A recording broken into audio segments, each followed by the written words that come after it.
Thank you very much, Mr. President, ladies and gentlemen. It's a great honor and pleasure to introduce the candidate. Ludovica is one of the best students I've ever met. She's really, and she had the privilege a few days ago to be called by the rectress because she's the youngest of all the students graduating in medicine. So congratulations for this. Ludovica will tell us about a new therapeutic approach for the treatment of schizophrenia, as she contributed to a study measuring a new receptor in the human brain, and it will be a privilege to listen to your talk. Thank you, Professor Nicoletti, for the very nice introduction, and I would like to thank the entire committee for being here today. My thesis is about trisomy-associated receptor type 1, or TAR1, in the pathophysiology and treatment of schizophrenia. When we talk about schizophrenia, schizophrenia is a severe psychiatric disorder characterized by a very high social impact. Drug treatment for schizophrenia is widely available and strongly encouraged, although we do find about 30% of the schizophrenic population, which is actually pharmacoresistant to the standardized treatment for schizophrenia, which is mainly characterized by second and first generation antipsychotic drugs. These drugs are also associated to a wide array of different adverse effects, as well as limits at the level of their safety and tolerability profiles. Therefore, research has been underway to detect new mechanisms and new drugs for the treatment of schizophrenia that may present a better safety and tolerability in the profile. And among all these different mechanisms that we see on this slide, we're mainly going to be focusing on TAR1 receptor agonists. But before talking about TAR1 receptors, we need to talk about traceamines. Traceamines, we can see them in this slide. We see examples of traceamines such as beta-phenylethylamine, P-tyramine, P-octopamine, synephrine, and tyramine, which are molecules which are actually physiologically found at low concentrations at the level of the central nervous system. And research has actually been investing great interest in these traceamines due to their interaction with G-protein coupled receptors that are termed TARs, or traceamine-associated receptors. And among these traceamine-associated receptors, we do find the prototype, which is TAR1. TAR1 is actually coded by an intralinus gene located on the long arm of chromosome 6, and it's actually been shown to have an action at both the level of the presynaptic and postsynaptic terminal of the dopaminergic neurotransmission, as well as glutamatergic neurotransmission at the level of the cerebral cortex. Different preclinical studies have been run on rodents to detect and test the efficacy and also the antipsychotic potential of different TAR1 agonists. And among these drugs, actually some of them made it to clinical studies, and some actually did make them to the final stages of clinical development, such as our ulotaront, which is a dual agonist. It's actually a full TAR1 agonist and a partial 5-HT1A agonist. Ulotaront has been subject of a 4-week-long placebo-controlled randomized clinical trial, a phase 2 clinical study that actually showed that ulotaront is characterized by a great efficacy, as we see at the level of the open-label study extension, as well as an excellent safety and tolerability profile. Therefore, the FDA actually designated this ulotaront drug as a breakthrough drug. Although up to today, we had no studies relating to the presence and the measurement of TAR1 levels at the level of the brain of schizophrenic individuals. In fact, our study is aiming at just this. TAR1 receptor level measurement in the prefrontal cortex of individuals affected by schizophrenia. We basically collected brain samples at the level of prefrontal cortex, more specifically at the level of Brodmann error number 10, of 23 deceased schizophrenic subjects and 23 deceased control subjects. We also gathered information about these subjects related to the age, the sex, the age at onset of the disease, the duration of the disease, the duration of treatment, the type of treatment, and also the post-mortem interval in hours, which is the time elapsed between subject death and tissue retrieval. We also obtained information about their neuropathological burden, which is mainly characterized by the presence of amyloid or tau aggregation or neurovascular pathology. We then ran real-time PCR to detect TAR1 mRNA levels at the level of different individuals, as well as immunoblotting using 2 specific antibodies. Specifically, we have the rabbit anti-TAR1 polyclonal antibody and the mouse anti-GAPDH monoclonal antibody to detect TAR1 protein levels at the level of the different subjects. So here we can see the first results regarding the TAR1 mRNA level expression in the prefrontal cortex of individuals affected by schizophrenia and also controls. But before looking at the results, we're going to be appreciating at the level of the first figure, area of Brodmann number 10, which is actually the anteriormost portion of the prefrontal cortex of the brain. And it's actually characterized by, it's actually the sign of an evolutionary organism, because the more evoluted the organism is, the larger the area of Brodmann number 10 will be. As we see in the first graph, we can detect more than a twofold increase of the level of the TAR1 mRNA levels when we compare the total schizophrenic population in the study with the control population. We then have the subdivision into the different sexes. We can detect confirmation of the TAR1 mRNA level increase at the level of schizophrenic males when compared to controls, while at the level of females, this is actually not statistically significant because of the small sample size of the females in the study. More specifically, we only had 7 schizophrenic females, while we only had 4 female controls. Over here, instead, we can detect at the bottom the linear regression analysis that we use to correlate TAR1 mRNA levels with the different variables we used in the study. We can detect actually no statistically significant correlation between TAR1 mRNA levels and the duration of schizophrenia in years, the duration of treatment in years, and the post-mortem interval in hours in both the controls and the schizophrenic patients. Moving on, here we can detect the TAR1 protein levels at the level of the prefrontal cortex. And as we see here, we have the subdivision into high and low neuropathological burden based on the presence of amyloid and tau pathology, as well as neurovascular pathology, simply because these pathologies may actually lead to an altered protein translation and synthesis. Therefore, they may alter TAR1 protein expression. In fact, as we see in the first graph, so we can detect an increase at the level of TAR1 protein levels when we look at the control high neuropathological burden group compared to the control low neuropathological burden group. Well, if we move to the bottom, we're going to be able to detect that we have no statistical difference between TAR1 protein levels in the schizophrenic HNV group with the schizophrenic LNB group, signifying that schizophrenia itself is going to be a pathology that's going to be altering protein synthesis as well as giving neurodegeneration at the level of white and gray matter. Over here, instead, we can detect how apparently we have an increase of TAR1 protein levels if we compare the total schizophrenic population with the total control population. But again, this first graph is not statistically significant simply because at the level of the control, we actually do find the total control population. So we find both the low and high neuropathological burden controls. Well, if we look at the bottom graph, so we're going to be able to detect that we do have a TAR1 protein level increase at the level of schizophrenic low neuropathological burden group when compared to the control low neuropathological burden groups. While in the last graph, we can detect how we have an increase of TAR1 protein levels if we compare the total schizophrenic population with the control low neuropathological burden group. Here, instead, we have more linear regression analysis to correlate the TAR1 protein levels with the different variables we used in the study. We detect no statistically significant correlation between TAR1 protein levels and age of the controls, age of the schizophrenic, post-mortem interval in the controls and the schizophrenics.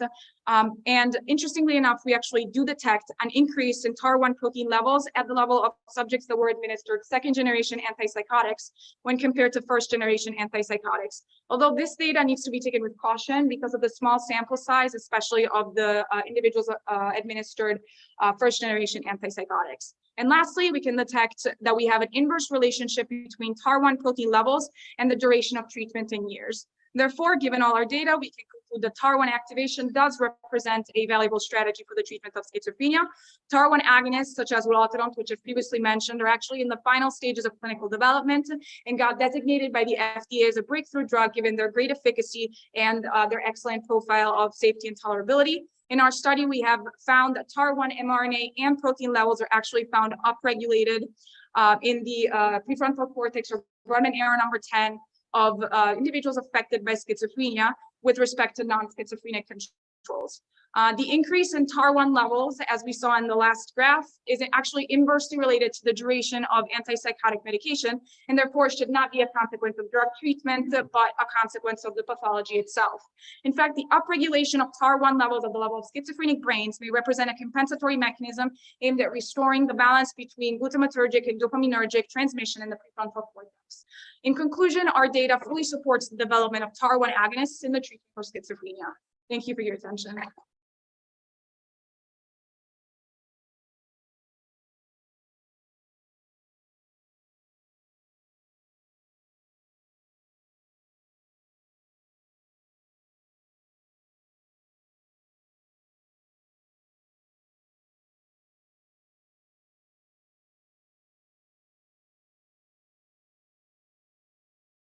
And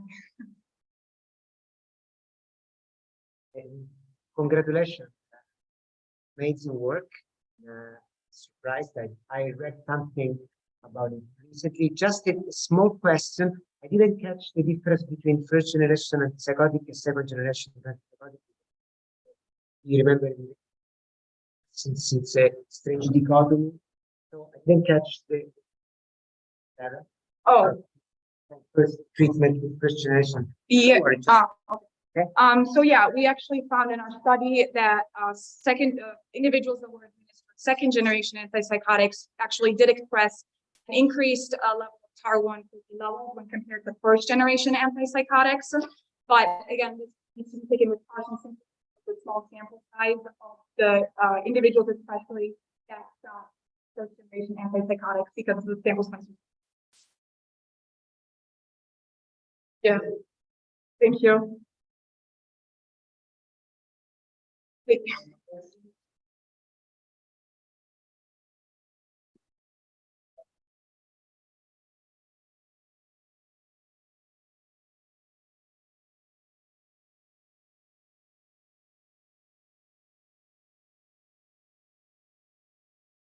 Thank you. Thank you.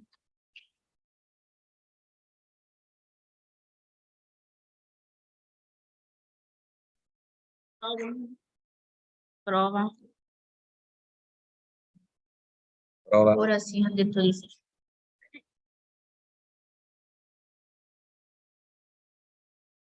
Okay, this is the time of the second candidate, and I'm sorry. The second candidate is Harrison Hector the French. The title of the thesis is Type 3 metabotropic the glutamate receptors and the development of the interneurons in the mouse brain. Supervisor of the thesis is Professor Nicoletti, and that introduce briefly the candidates and the thesis. Maybe we wait a moment until they sit down. You mind? Yeah, absolutely.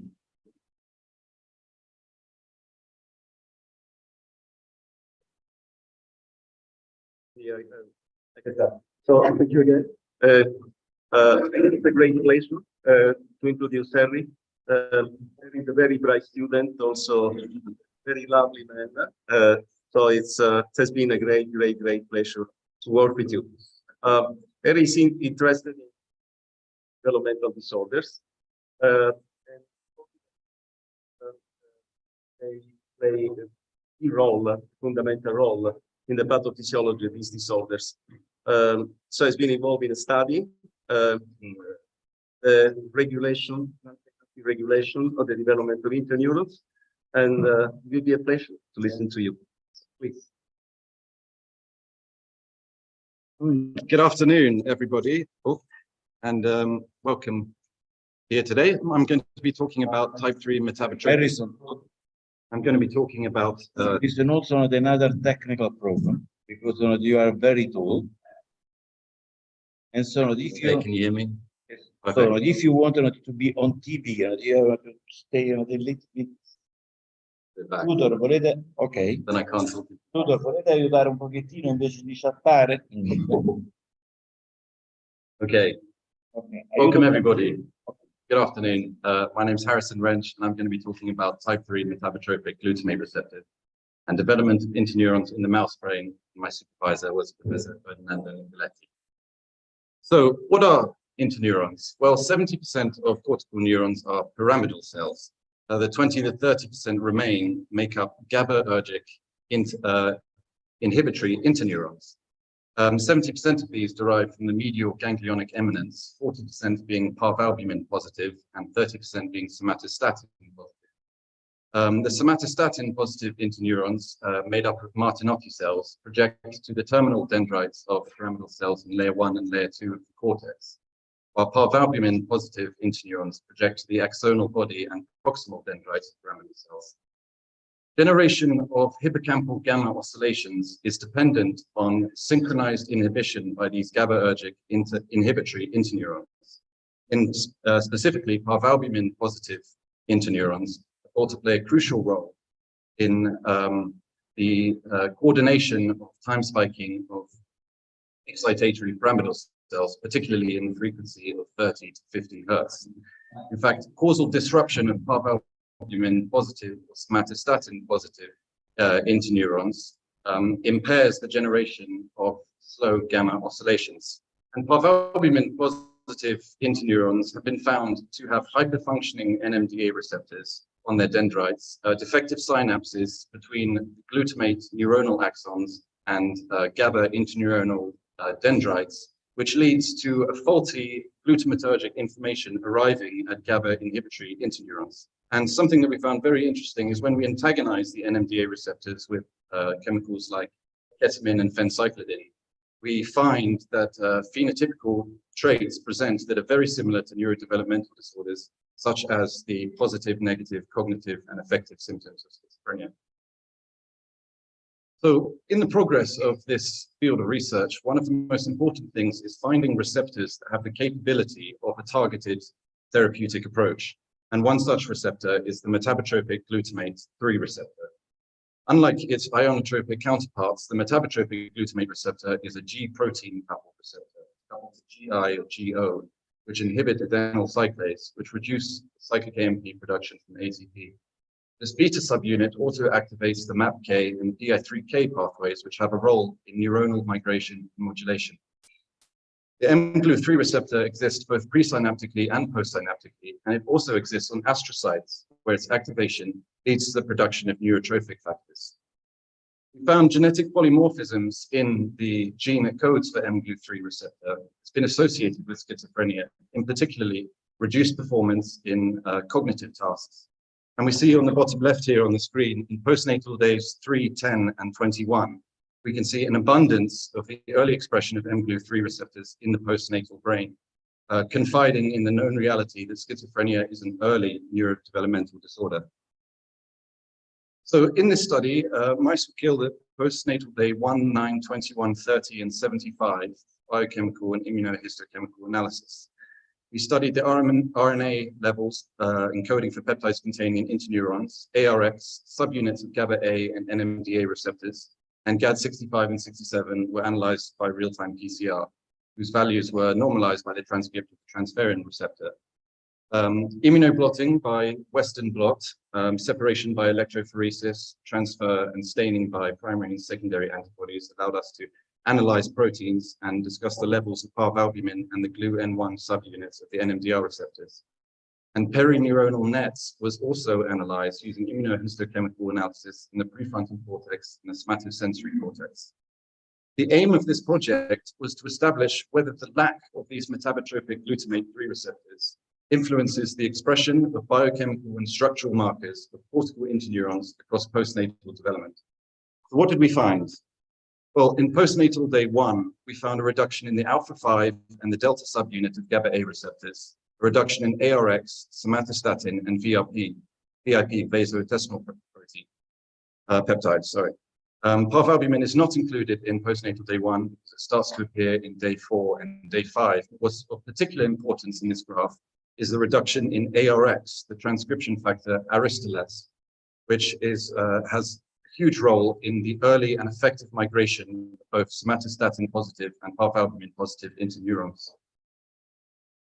So in postnatal day 9, we found a reduction in the delta subunit of GABA-A receptor, GRIN1, which is the gene that encodes the GLU-N1 subunit of the NMDA receptor, neuropeptide Y, and we see a reduction in parvalbumin and somatostatin, correlating with its cortical circuit motifs, a reduction in feed-forward inhibition and feedback inhibition, respectively. In postnatal day 30, this is when mice begin weaning, we found both in mRNA levels and in analysis of Western blot, a significant reduction in both parvalbumin and GLU-N1 subunits, the NMDA receptor. Postnatal day 75, when mice reach full sexual maturation, we continue to see a decrease in parvalbumin and GLU-N1 subunit of the NMDA receptor, both through mRNA analysis and Western blot. And this is all crucially significant because we have to remember that the parvalbumin positive interneurons have hypo-functioning NMDA receptors on their dendrites, defective, dysfunctioning synapses of the glutamate neuronal axons in the GABA interneuronal dendrites, which leads to dysfunction, dysregulated, faulty glutamatergic information arriving at GABA inhibitory interneurons, which can lead us to hypothesize that schizophrenia can be caused by neurodevelopmental abnormalities in these glutamate synapses at the GABA interneurons containing the calcium binding protein parvalbumin. In postnatal day 21, through the study of immunohistochemistry, labeling via the lectin Wisteria floribunda, we can see the density of perineuronal nets here seen in green. On the left side, we see the prefrontal cortex, and on the right side, we see the somatosensory cortex, and we see the significant greater density in perineuronal nets in mGlu3 knockout mice. The significance of this is that perineuronal nets constrain the cortical plasticity of the parvalbumin positive interneurons and the excitatory inhibitory ratio that interneurons have such a fundamental role in modulating. So in conclusion, the affirmation of mGlu3 knockout mice exhibiting significant changes in biochemical markers across different populations of interneurons in the cerebral cortex, we can infer their crucial role in both the modulation, migration, and maturation of the neurons they target, specifically in the prefrontal cortex in the early developmental stage. Of particular significance is the parvalbumin positive interneurons due to their increasing association with schizophrenia. mGlu3 receptors' role in the modulation of perineuronal nets also marks something of great significance due to the constraint of cortical plasticity of parvalbumin positive interneurons.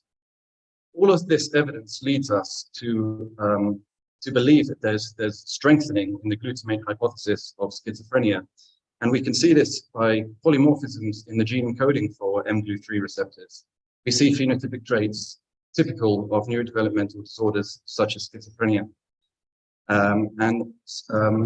mGlu3 agonists and mGlu3 positive allosteric modulators have already been starting to be in production or starting to be researched as a target for these metabotropic glutamate receptors. And the mGlu3 agonist we can see actually has a 400 times fold greater affinity for the mGlu3 receptor than the mGlu2 receptor, leading to a very exciting and appealing thought that in the future there can be novel, specific, targeted therapeutic drugs against schizophrenia, specifically against the seemingly untargetable cognitive effects that we see in schizophrenic patients.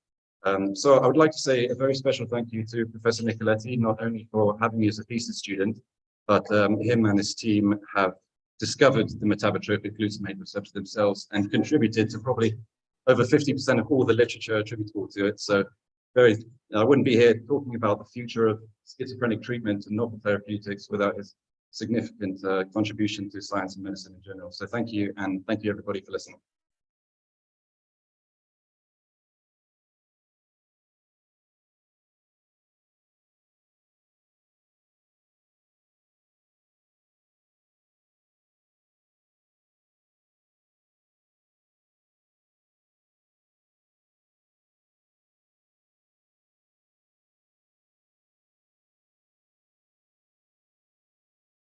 Okay.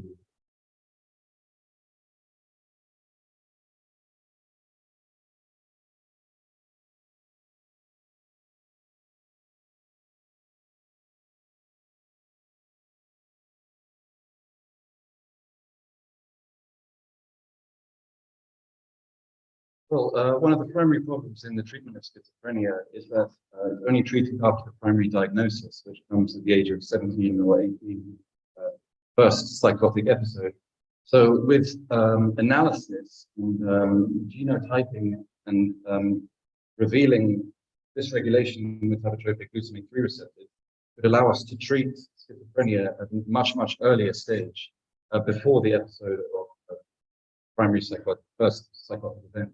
So we've always known that schizophrenia is an early neurodevelopmental disorder, which in predisposed individuals comes out later due to many years of the body's compromisation. So this novel targeted therapies would be aimed at the early treatment of patients rather than later after the damage is already done.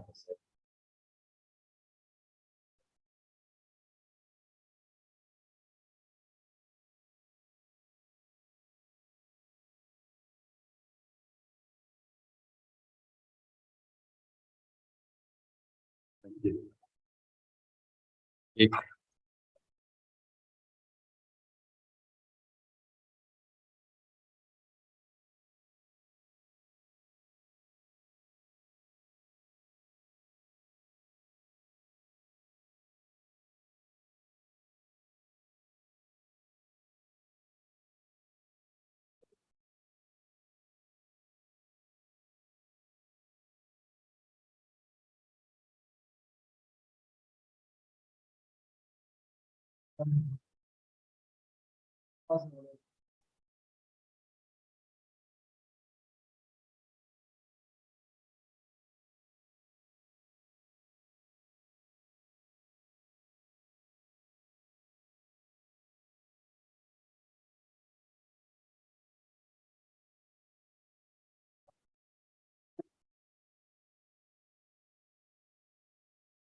Thank you so much, Mr. President.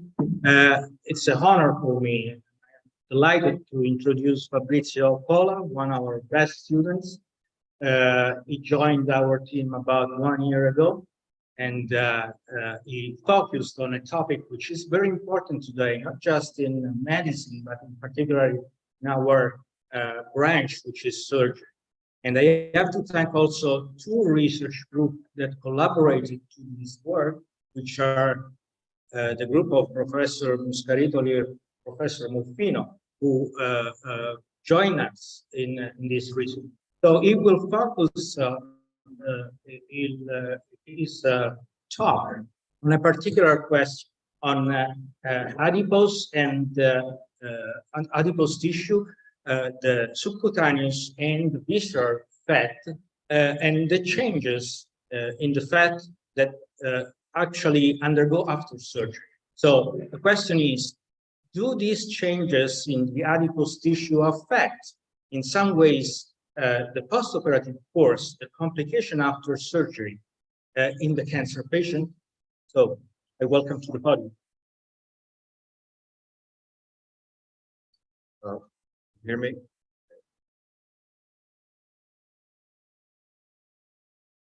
So the main element of these studies, the cancer cachexia. Cancer cachexia is a paraneoplastic syndrome that when present decrease the patient survival by increasing the toxicity anti-cancer treatment, and also by reducing the tolerance towards it. The main feature of cancer cachexia is the active catabolism that leads to skeletal muscle tissue and adipose tissue wasting. And from a biochemical point of view, cancer cachexia is represented by a high burden of inflammatory cytokines, such as interleukin-1 and interleukin-6, and TGF-beta molecules that can modulate the inflammatory cytokines response. So, for instance, in skeletal muscle tissue, we have proteolysis. In the adipose tissue, we have a reduction of adipocyte size and increased fibrosis. And also we have anorexia induced by the fact that inflammatory cytokines act at the central nervous system on the hypothalamus by inducing anorexia. Nowadays, the current issues about cancer cachexia are the following. So we don't have a uniformity in diagnosis for cancer cachexia, and also the current diagnostic criteria present caveats such as weight loss and BMI that not always, at least at the early stage of cancer, are present in the first visit. Moreover, we don't have any standardized therapeutical approach for cancer cachexia.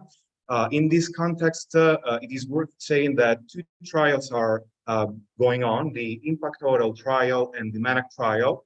that are trying to understand if through immunonutrition and physical exercise we could reduce the inflammatory burden that characterizes cancer cachexia, and that also causes the catabolic changes associated with it. The updated research about cancer cachexia mainly focuses on the very important role of adiposity. It was shown that visceral and subcutaneous adipose tissue changes occur early in the cancer journey, often anticipating the weight loss.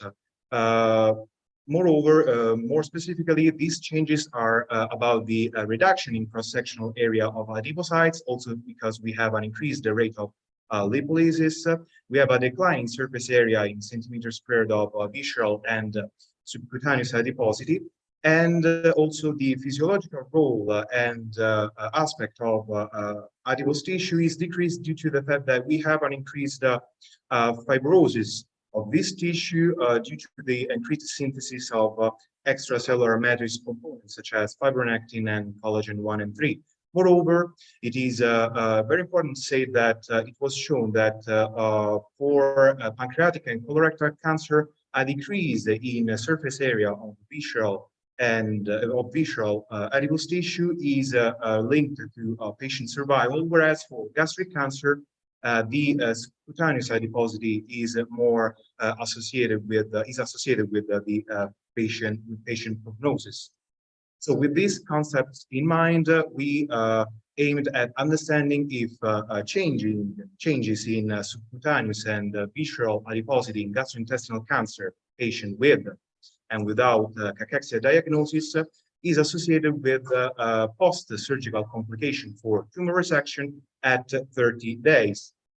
With this goal in mind, we considered 38 patients affected by gastrointestinal cancer, among which we have colorectal, anal, pancreatic, and gastric cancer, and 21, that is 55% of them presented a post-surgical complication. We also analyzed through blood sample analysis the inflammatory markers such as CRP and albumin that are diagnostic criteria for Evans et al. Diagnosis of cancer cachexia. We also evaluated any type of non-volitional weight loss and BMI in order to make a diagnosis when present of cancer cachexia through the Fearon et al. Diagnostic criteria. And also we used the fact questionnaire for the diagnosis and the assessment of anorexia. By preoperative computed tomography at the level of the third lumbar vertebra, we obtained the subcutaneous and visceral adiposity surface values, and we classified the surgical complication according to the Clavian-Dindo classification, implying grades from 1 to 5. So we observed that among those patients presenting post-surgical complication, 15 patients presented BAT and SAT value below the median, and the association between low values of adiposity, both visceral and subcutaneous adiposity, were associated with post-surgical complication, and this association is statistically significant. Moreover, the second result we achieved is that the significant result we achieved is that whenever diagnosed through the Fearon et al. Diagnostic criteria, cancer cachexia is itself associated with the occurrence of a post-surgical complication at 30 days for tumor resection. So, in conclusion, we can say that adiposity analysis and mainly low values of adiposity and cancer cachexia are associated with a worse outcome after surgery, including fatal events.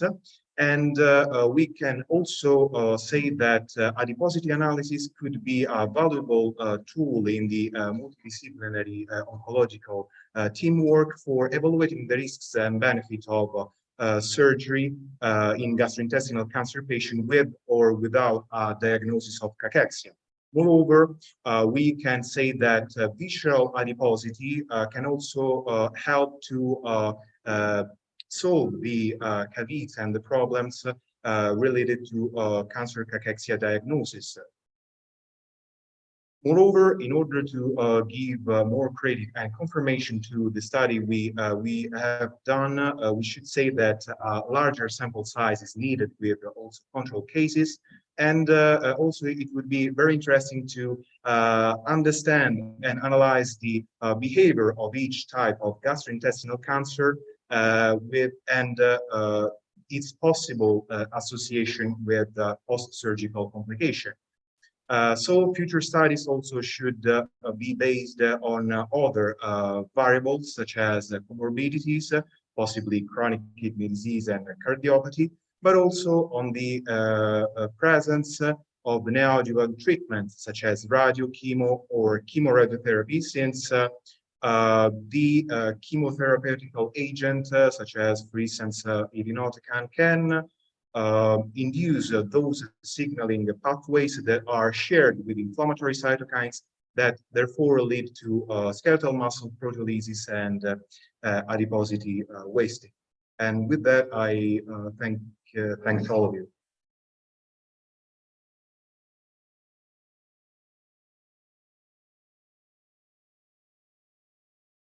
Thank you very much, Fabrizio. Are there congratulations for the presentation of the thesis? Are there any questions by the Commission? I have a question of Fabrizio. I mean, I think that you are right. When you are presenting this final study about the future perspective, but however, I think that the study and the design is correct in the sense that you have to include some patients prospectively, and then see what's happening in terms of surgical complication. But I agree with you that you need a higher number of patients because the problem of your thesis, the only problem of your thesis is about compounding. So it's possible there are some compounding factors. Yeah, in fact, since we are considering gastrointestinal cancer patient, we had 11 patients undergoing neoadjuvant chemotherapy. We evaluated a possible association between neoadjuvant treatment and the occurrence of a postoperative complication, but this result was not statistically significant. That's why we want to give an input on future research as highlighting the need to consider these compoundings as also comorbidities, and possibly an association could be reached with a higher number of patients. Professor Nigri, are you formally satisfied by the candidate? Thank you very much. Thank you very much.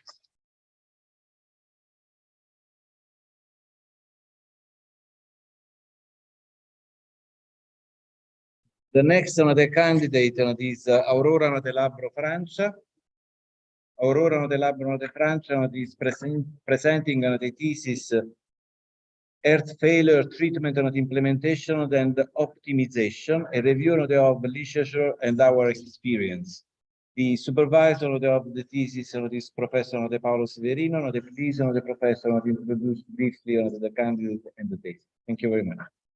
Thank you, Mr. President. It's a big pleasure to introduce the candidate, Aurora Labbro Francia, that has joined our research group 2 years ago, being involved in both outpatient and inpatient heart failure service. Now she will present results on the usefulness of a novel rapid use of the 4 pillars for heart failure treatment in our population. So be brief. Thank you.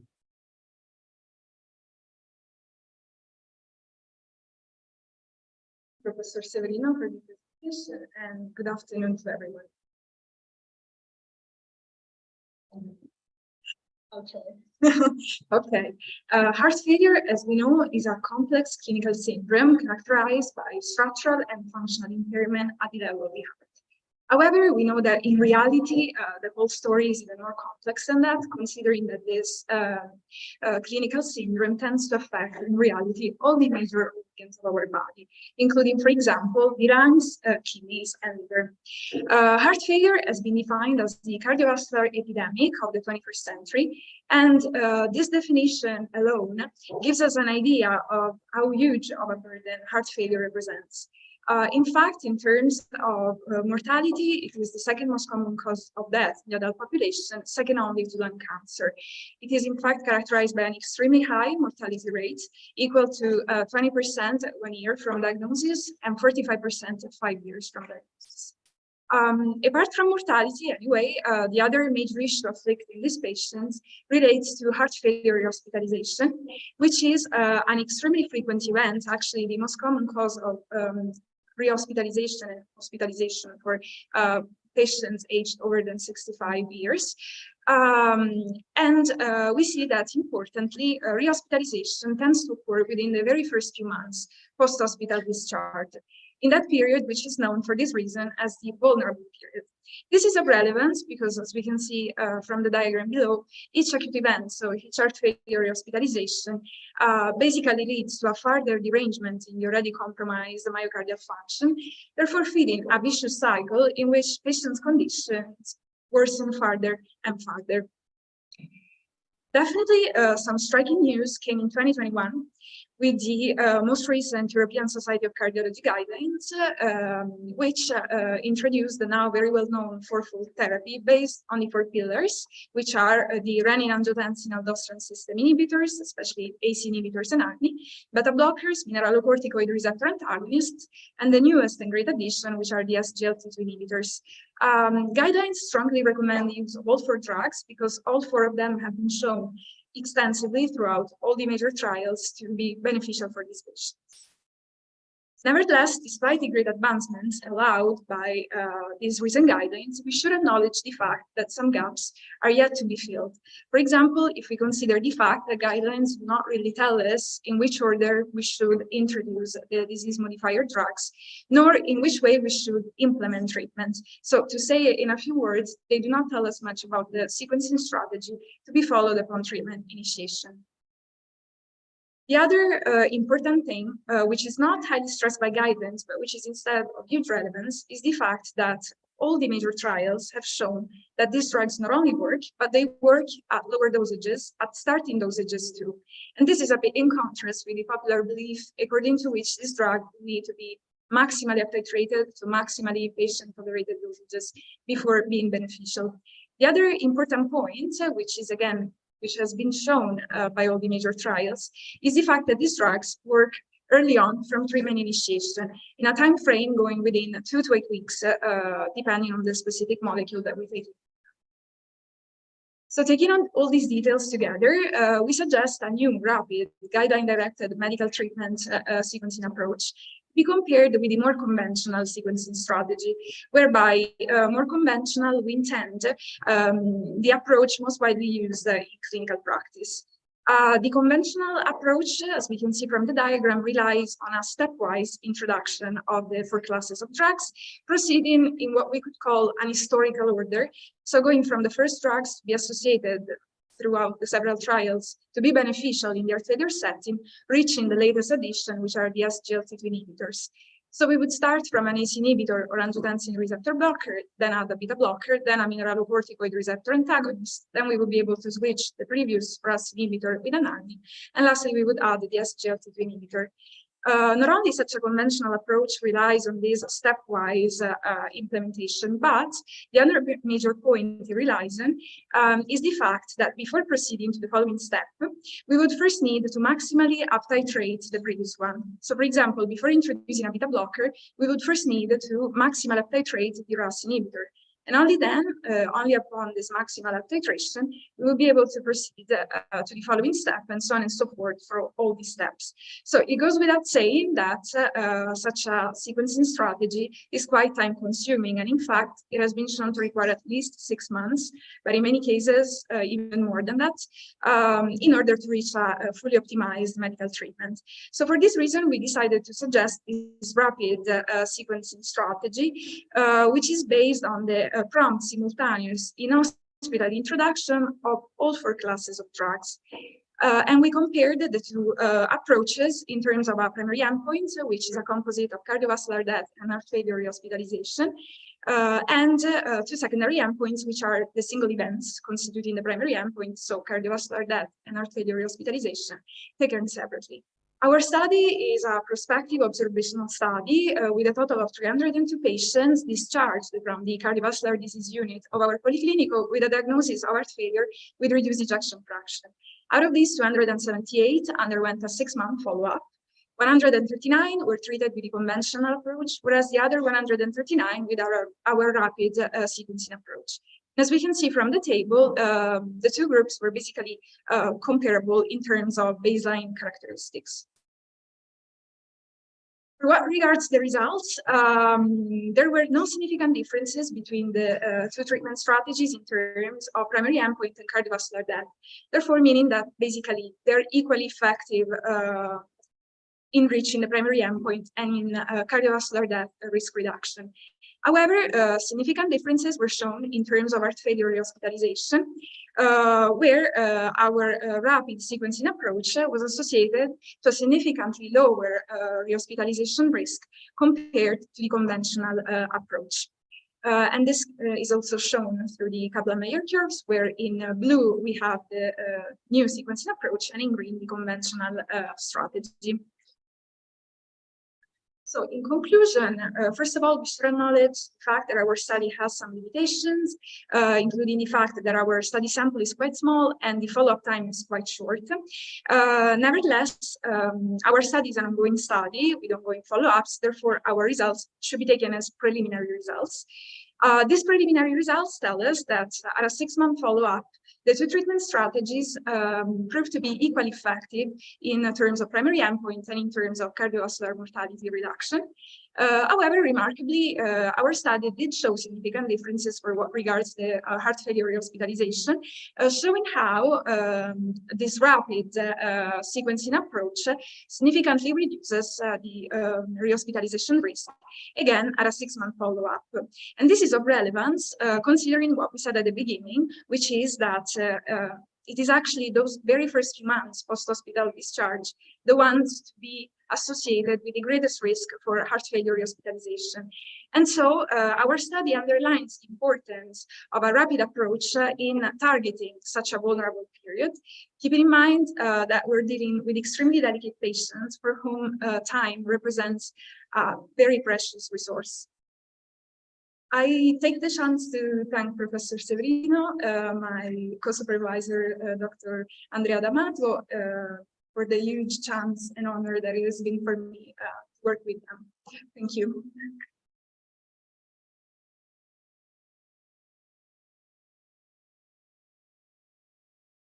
Thank you very much, Laura. Congratulations for the presentation of the thesis. Are there questions by the committee? Professor Ciardi, please.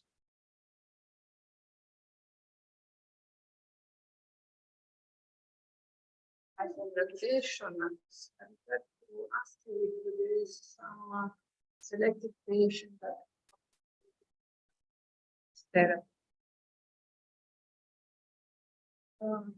Yes, we did have some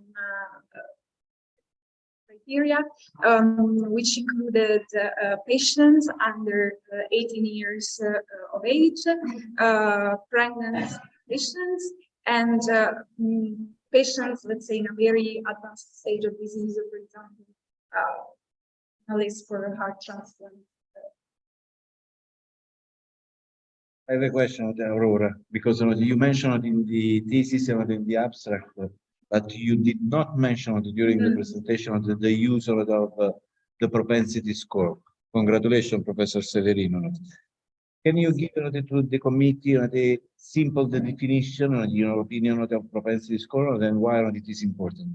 Yes, so we use the propensity score matching in order to actually match the patients that we included in terms of the baseline characteristics that I showed, in order to be sure that we were dealing with patients where the only difference was the different treatments, and did not differ from baseline characteristics, which were several, included gender, age, we included ischemic etiology, EGFR, left ventricular ejection fraction. So we tried as much as much. Thank you very much. Professor Severino, are you satisfied formally by the candidate? Thank you very much. Thank you very much.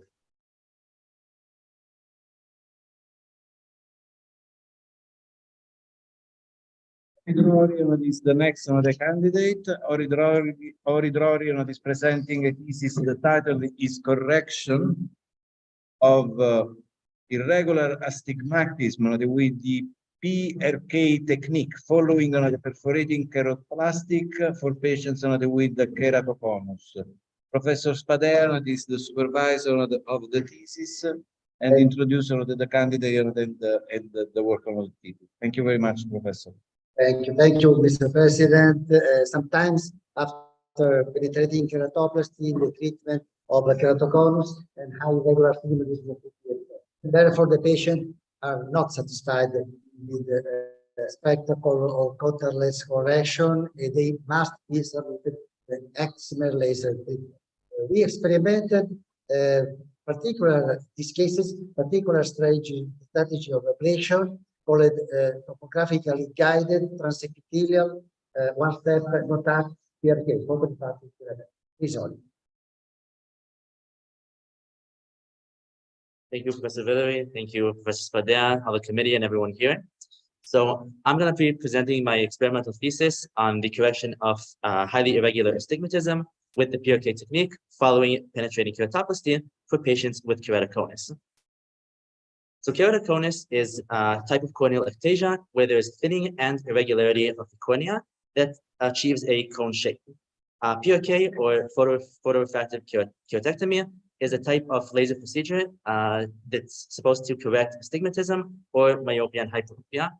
Then irregular astigmatism is when we have irregularity of the curvature of the cornea in multiple planes. And PK, or penetrating keratoplasty, is when we perform corneal transplantation, where all layers of the cornea are removed and replaced with the donor cornea. So the objective of the study was to test the efficacy and safety of transepithelial PRK on correction of highly irregular astigmatism developed by patients who underwent penetrating keratoplasty due to their keratoconus. We chose 12 eyes of 12 patients according to strict inclusion criteria, which involved an age range of 18 to 70 years old. All of the patients were intolerant to glasses or contact lenses. They all underwent single penetrating keratoplasty 3 years prior to the study, and they had their sutures removed at least 1 year prior to the study. We collected the ophthalmological data at time 0, being pre-PRK procedure, and then 1 month, 3 months, and 12 months following the procedure. And over here, we can see the results. So looking at this table, we can see a significant reduction in every single value between time 0 pre-procedure and 12 months following the procedure. We can see a reduction in UDVA, uncorrected distance visual acuity, in spherical equivalence, in refractive astigmatism, and every single value, which shows the efficacy of the treatment in reducing the level of astigmatism and improving the level of visual acuity or the vision of the patients. Here we can also see a graphical representation of the results.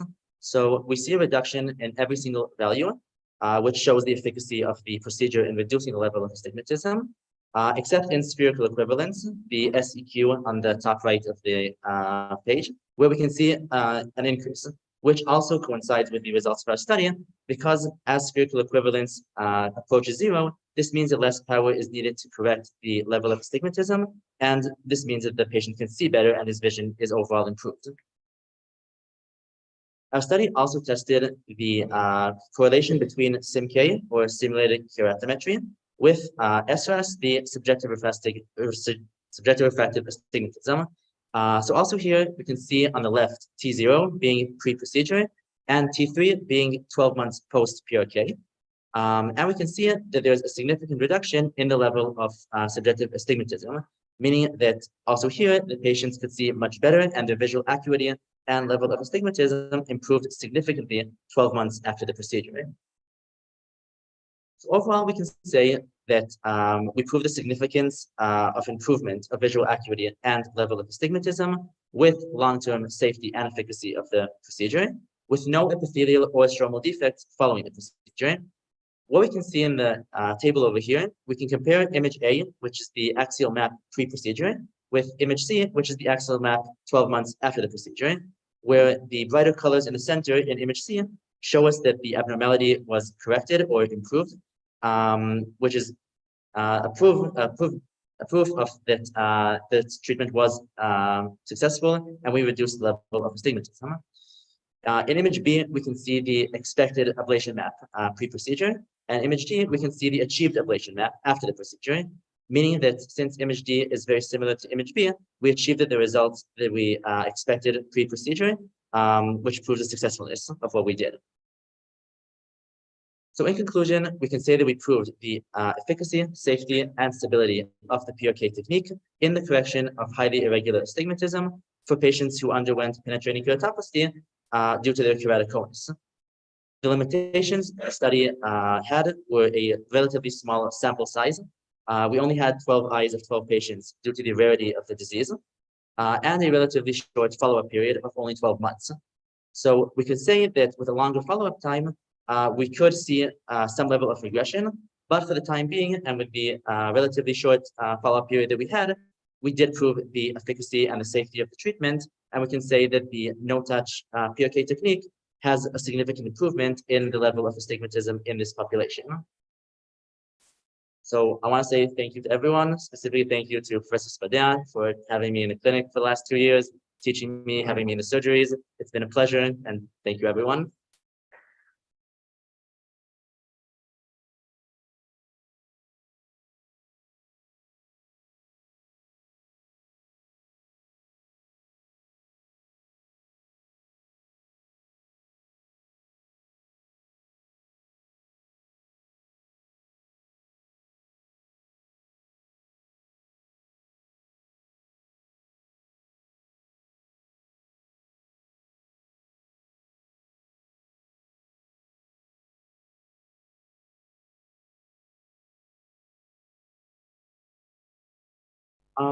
I agree that it's a standard of care. We can use the PRK technique for other conditions other than keratoconus. This study just shows to prove that even though we do the procedure to make a corneal transplantation, it's not always the end of the story, because even though we corrected the anatomical problem, a lot of times they develop a physiological problem of visual acuity afterwards. So basically we're showing here that, yes, it is a standard procedure, but many times we have differences in the type of laser procedure we perform. So we could do possible future studies on LASIK or other types of PRK technique, but if this one showed good results, it's very promising.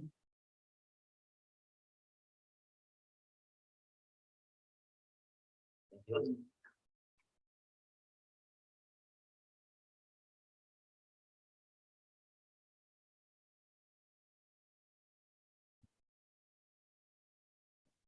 The next candidate is Jasmeet Kaur. Jasmeet Kaur is presenting the thesis. The title is Monkey Pox Unveiled in Developed Countries.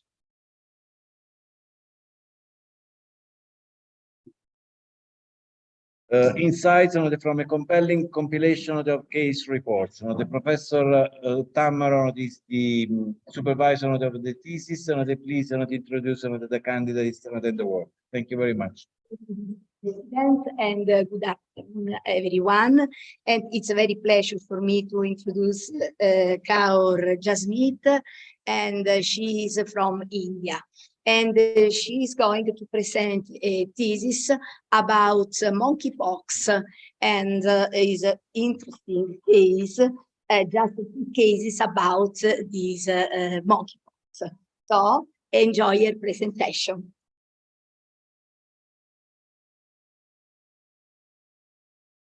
Good afternoon to the committee members and respectable president and all of you present here.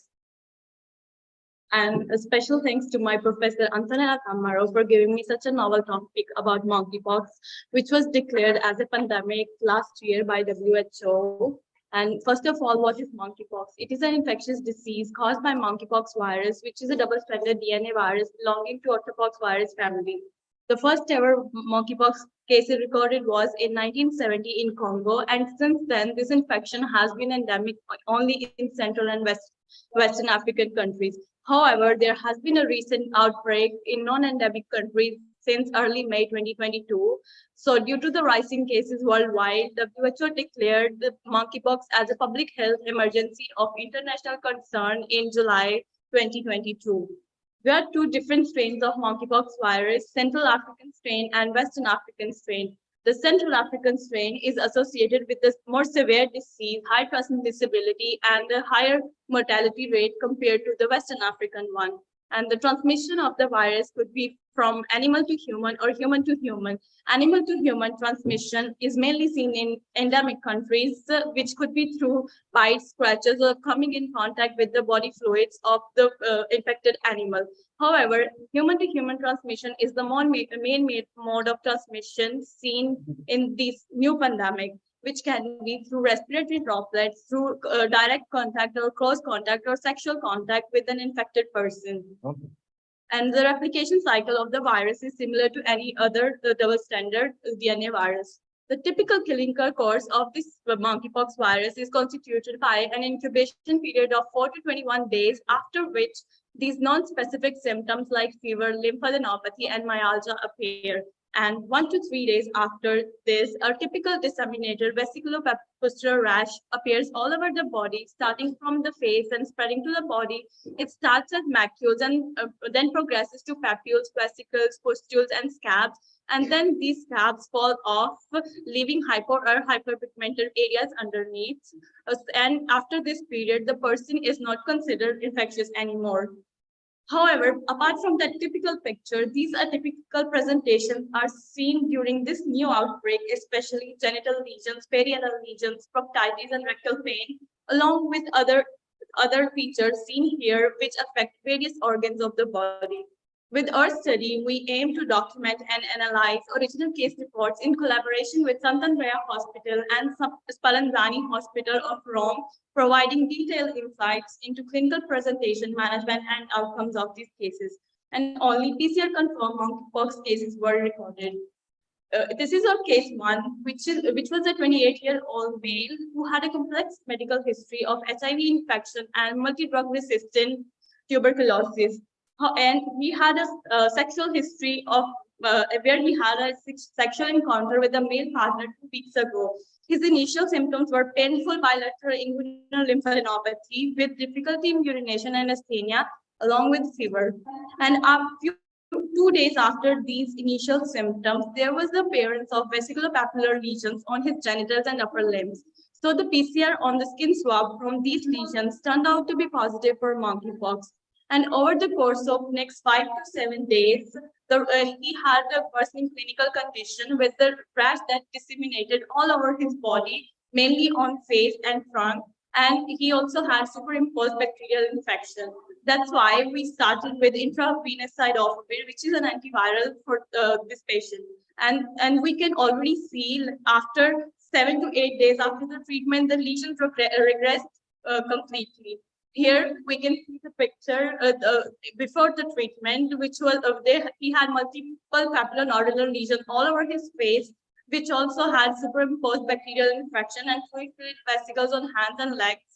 And here, after treatment, the lesions completely regressed, and we can see 10 days after the treatment, only the scabs and crusting was left, and 18 days after, and more than 1 month after the treatment, we can only see slight hyperpigmentation, and lesions are completely healed. This was a case 2, who was a 60 years old male who didn't have a complex past medical history, but he had an acute onset of the present illness with violent cutaneous lesions on various parts of the body, with fever, malaise, and groin lymphadenopathy. The investigation that followed these initial symptoms showed that he was positive for HIV and he had a really high viral load and CD4 count was really low. That means he was immunosuppressed. So PCR on these lesions turned out to be positive for monkeypox. So as soon as possible, the antiretroviral therapy for HIV was started and also intravenous cidofovir for monkeypox was started. However, this patient had a persistent positivity for monkeypox with worsening of the cutaneous lesions for next 3 months. And only after 3 months, he started to heal with the scarring of the lesion, apart from this one lesion on the gluteal region, which didn't heal. But his swab and PCR turned out to be negative for monkeypox, so he was discharged from the hospital. So, but again, in February 2023, which is after 6 months from the initial presentation, he turned back to the hospital with the worsening of the lesion on the gluteal region, and the swab for monkeypox was positive again after 6 months. And this is our case 3, who was a 37-year-old Nigerian male with past medical history of sexually transmitted infections. And he had a recent history of travel to Nigeria, where he also had a sexual encounter with a male partner 3 weeks ago. And his initial symptoms were fever, swollen inguinal lymph nodes, and papular lesions on elbow fold and his face. But a few days after these lesions, he had this appearance of a papulovesicular lesions on the perianal area, which were purulent and really painful. So suggesting a proctitis due to monkeypox. So the rectal swab turned out to be positive for monkeypox for this patient. However, this patient was immunocompetent, and the clinical picture was not that severe, so he wasn't given antiviral therapy according to WHO guidelines. So he was only given supportive treatment, and only with the supportive treatment, he healed within 2 to 3 weeks, and the lesions were completely healed. And this slide summarizes the main epidemiological and clinical features of all 3 of our patients, highlighting the fact that HIV positivity and immunosuppression of any sort will lead to a severe clinical picture and a more complicated and atypical clinical course, which as it was the case for our patient 1 and patient 2, that's why they required antiviral therapy. However, patient 3, who was immunocompetent, he healed with supportive treatment only. What was peculiar about patient 2 was that he had a persistent positivity for monkeypox even after 6 months, so which we think could be attributed to immunoreconstruction syndrome due to antiretroviral therapy.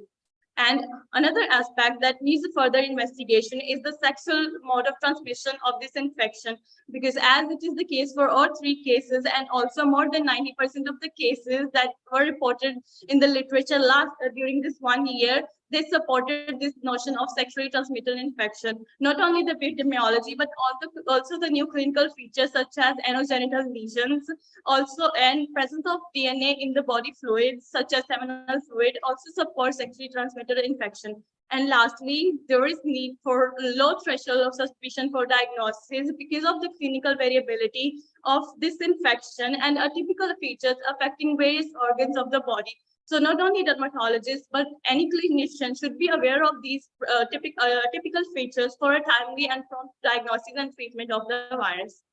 And thank you so much for your attention.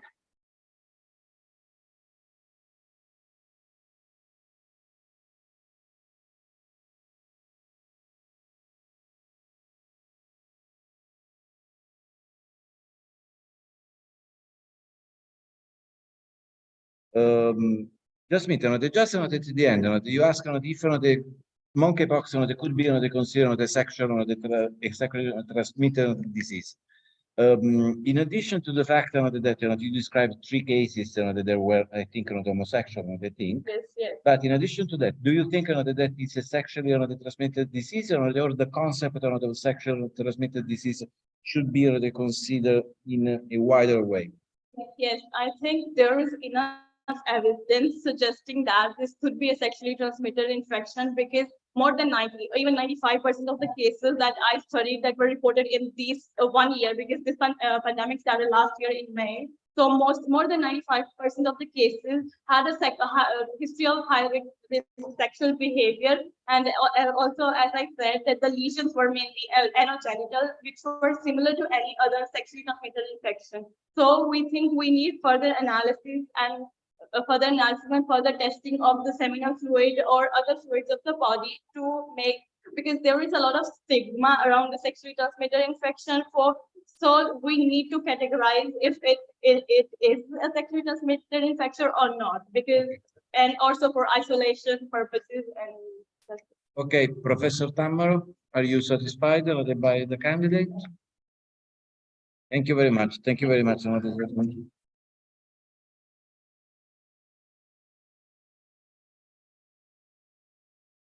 the next the candidate is Sofia Orodneva. Sofia Orodneva is presenting a thesis. The title is Diagnosis of the Demographics of the Length of Stays in the Hospital, a study of acute inpatient psychiatric care in a world between 2006 and 2022. The supervisor of the thesis, Professor Lorenzo Terzitani, and please Professor Terzitani introduce the thesis and the candidate. Thank you very much. Thank you, Mr. President. Good afternoon, ladies and gentlemen. Sophia collaborated to this research project, and she contributed to build a large data set, including clinical variables of more than 10 years of psychiatric intensive care, which is our work. And she analyzed the social, demographic, and clinical variables and their association in order to try to understand correlates of acute events and hospitalization, which they cost a lot and they represent our part of psychiatry. Please.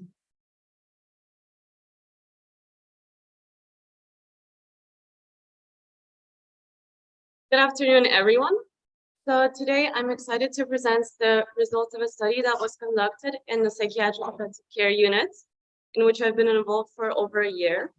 But before going into the results of the study themselves, I would like to talk about some brief history and context around the topic. So following the enactment of Law 180, also referred to as Basaglia Law, which mandated the closure of long-term stay psychiatric facilities and also led to the establishment of public mental health care, as well as the establishment of SPDGs, which are the psychiatric intensive care units, such as the one in our hospital here. So the main purpose of the SPDG is to stabilize patients which are experiencing acute psychiatric emergencies, as well as determining treatments which will help them further outside of the facility. So typically, there is a lot of collaboration with family members and with social services that will help the patient to transition from the SPDG back into their home or into a secondary psychiatric facility. Now, the main purpose of our study was to look at admission patterns and determine which were the factors. So, for example, which were the most common diagnoses and which were the least common diagnoses. And we also decided to pick some more variables for demographics, such as age and sex, which would also contribute to different results. And we also considered the length of stay, another important variable to consider, since prolonged stays typically correlates with can impact patient outcomes and also hospital resources. So we had a large database on our hands.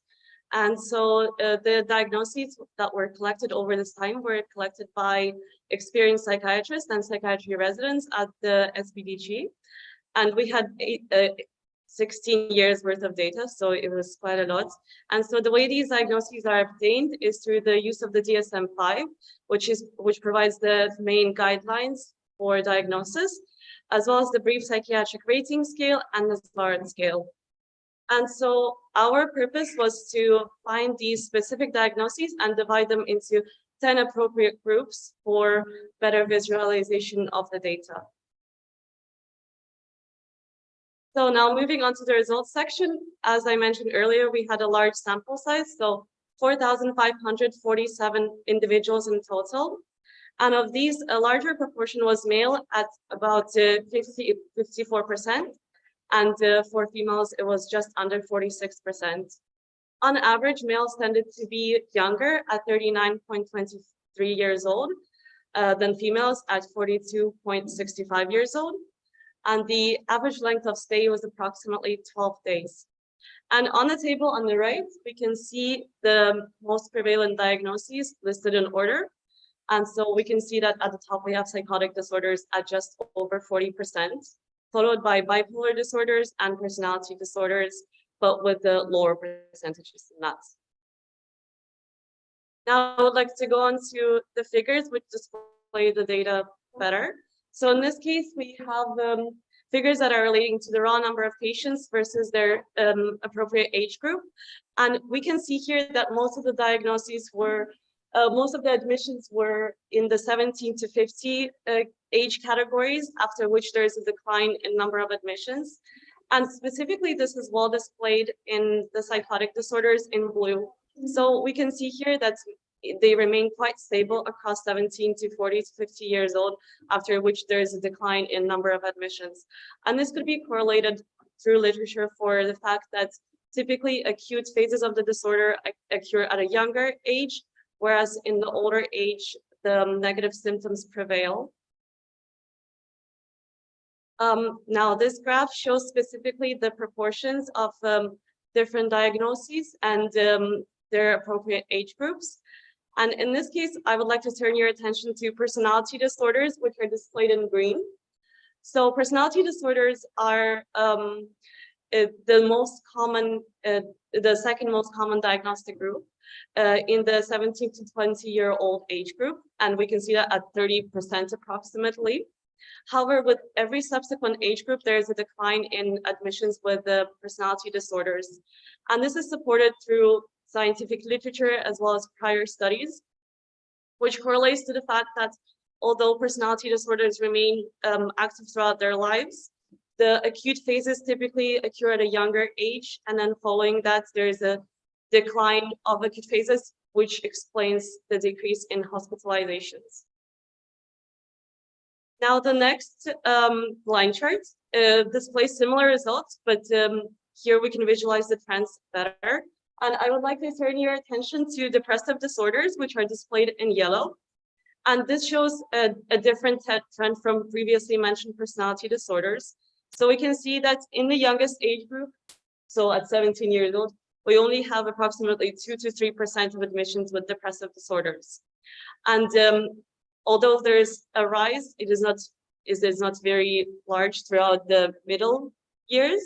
And then following that, at 50 and 60 years old, especially after 60, there's a steep increase in numbers of cases of patients admitted with depressive disorders. And this could be related to the overall decline in health in these patients, as well as a smaller social circle due to loss of partners, friends, jobs, for example. And finally, I would like to show you the bar charts relating to the length of stay. And in this case, we can see that the average is displayed in orange. And as I mentioned earlier, the average length of stay was 12.24 days. And in this case, we can see which disorders contributed to a higher than average length of stay, which is psychotic disorders and schizoaffective disorders. Whereas, for example, obsessive compulsive disorders or anxiety disorders typically had a lower than average length of stay. We can also see that intellectual disability contributed to a higher than average length of stay. However, in this case, this could be correlated with a smaller sample size in this specific diagnostic group. So to conclude, I would like to say that the findings of our study are very useful in the way that they show which diagnoses can be more prevalent at a certain age group and how they decline and change throughout, whereas some other diagnoses remain stable throughout different age groups. And this could be useful for finding out which are the vulnerable populations and how to predict and use it for treatment. And also the length of stay is a useful variable since prolonged length of stays, since we can find which diagnostic groups correlate to a prolonged length of stay. in the hospital and how it impacts the patient outcomes and hospital resources. Thank you for your attention.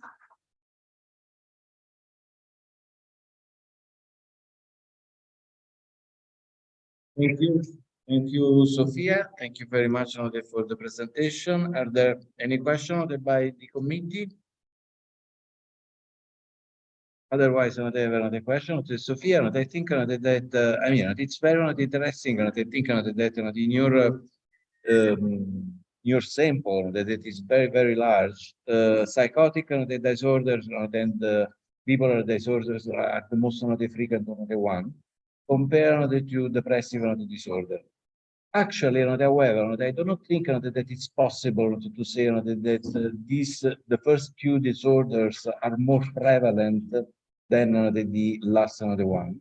But I think that these two disorders require more frequently hospitalization. What do you think about that? And then I want to ask to you if these data are consistent in some way to your opinion about this kind of patients from the clinical point of view. Yeah, so absolutely, I agree. Although the depressive disorders are very prevalent in the overall population, in fact, they're probably more prevalent than psychotic disorders. However, they not so often necessitate acute psychiatric treatment, which is what will be provided in the SPDG. So typically, most depressive disorders would be treated within outpatient clinics. And yeah. Okay. Professor Tarsidani, are you completely satisfied? Thank you very much. Thank you.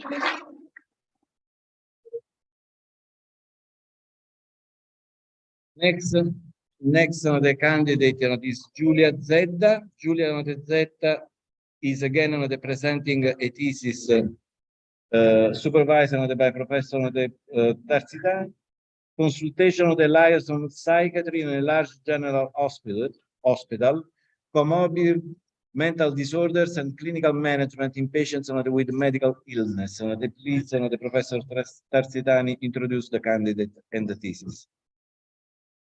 Giulia Zedda worked almost alone, very independent research, because she contributed really time, the data entry, the analysis of data, and also to compare our data with literature. And she focused on liaison psychiatry, which is the special psychiatry in the general hospital, when psychiatrists are called to diagnose and treat mental disorder in patients, because hospitalization is per se a psychological risk factor, a suicide risk factor. And so she tried for the first time our department to count and analyze data about this consultation. Wow.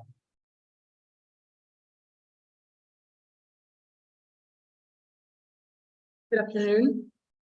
As Professor Villery said, this presentation is about consultation liaison psychiatry in the large general hospital and the management of patients with psychiatric comorbidities in the hospital.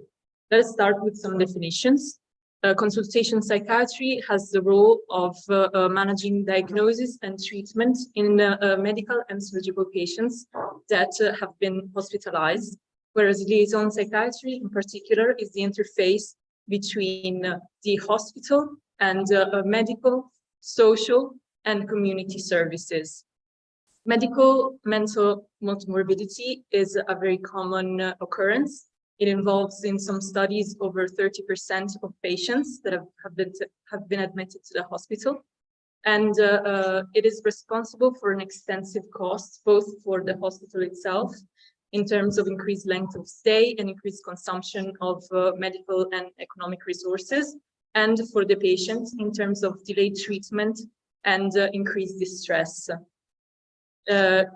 There have been, in the past 20 years, increased focus on this area of study, but there are important limitations due to the heterogeneity of the patient data and also the uneven distribution of CLP services across hospitals.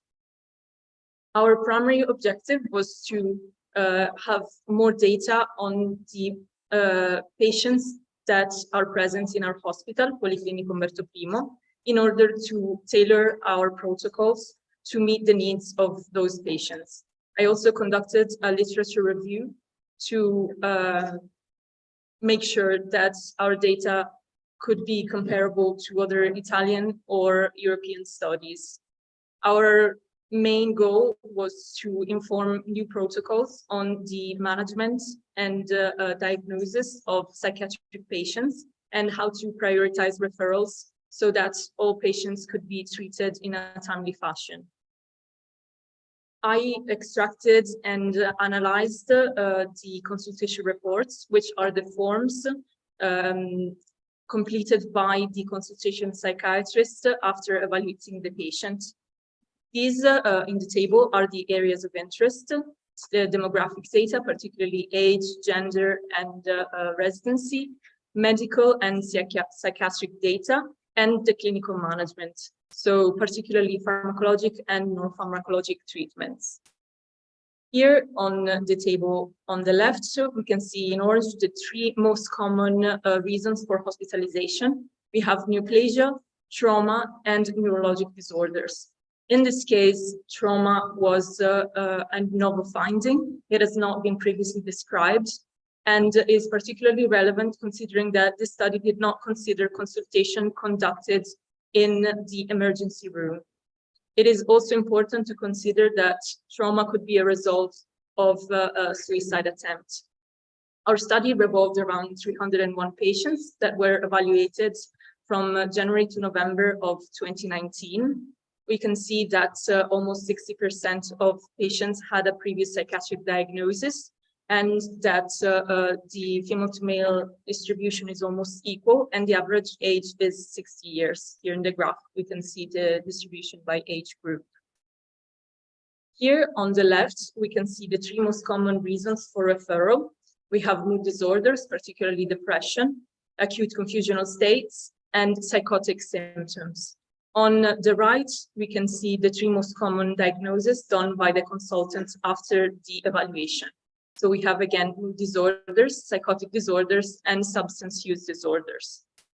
Here it is important to highlight that, it was supposed to highlight anxiety, which is only a reason for referral in 3.3% of patients, but it is diagnosed in double that amount. Also very important is to note, again, it was supposed to highlight the one below, that 16.3% of patients had no psychiatric disorders, so did not receive a final diagnosis, and this would make it in the table the second most common occurrence. Here we find that nearly 80% of patients received a new prescription or were already being medically treated for their psychiatric disorder. Of the patients that were already being treated, over half of them received a modification of that treatment. The most common pharmacologic treatments were antipsychotics, benzodiazepines, and antiepileptics. With what concerns the non-pharmacologic treatments, the most common was psychotherapy, and 11.3% needed further diagnostic medical evaluation before they could receive a diagnosis or targeted treatment, particularly to check whether their symptoms could be due to a structural or organic disorder. We can also see that 3% of patients received a protocol for suicide watch, and 1% were transferred to the psychiatric ward.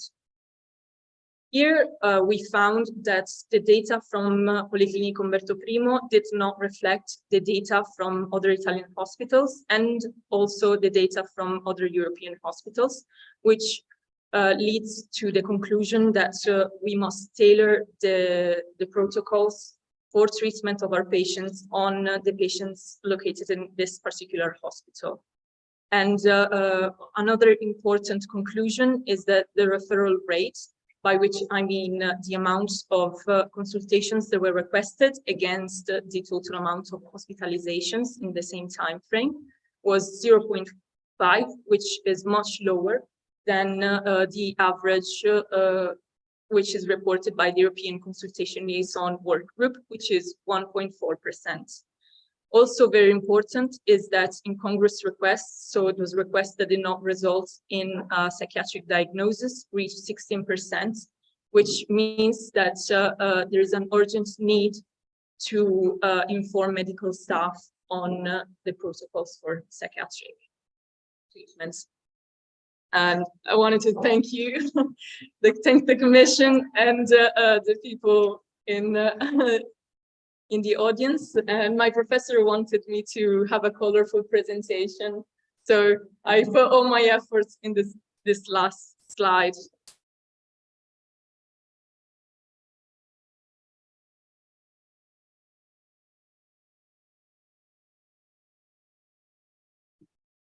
Thank you very much, Giulia Zedda. Are there any questions by the professor of the committee? I have a question of Giulia. I mean, I'm just wondering about the referral rate that in this study, but I think that is in Italy is lower compared to the European situation. Which are the possible explanations of this difference? Well, it is true that in Italy there is overall lower rates of referrals, particularly in Rome. We have found lower rates than other Italian hospitals. Why? Your opinion? I think it is mostly related to the fact that some medical and surgical wards are not aware of this type of service and of all the possible services that it can offer. And also there is an important stigma attached to mental health.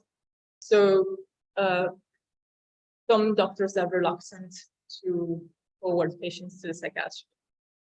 Okay, Professor Tarsitani, are you satisfied?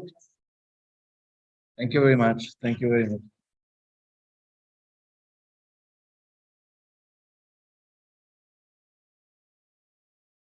The next candidate is Samira Mamedov.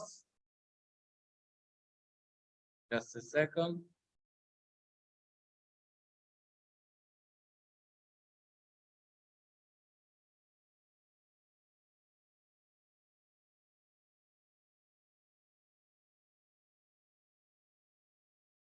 I wanted to say again that is not allowed to leave the classroom and re-entering the classroom because this is very noisy and time consuming. So thank you very much for your collaboration. So the next candidate is Samira Mamedov.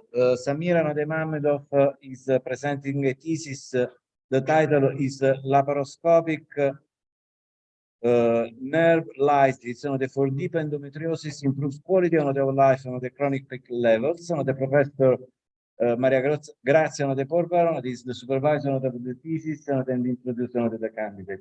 Thank you, Mr. President. Good afternoon to you all. It's a pleasure for me to introduce Samira. She performed a study, a very interesting study, in collaboration with the Sheba Medical Hospital in Tel Aviv.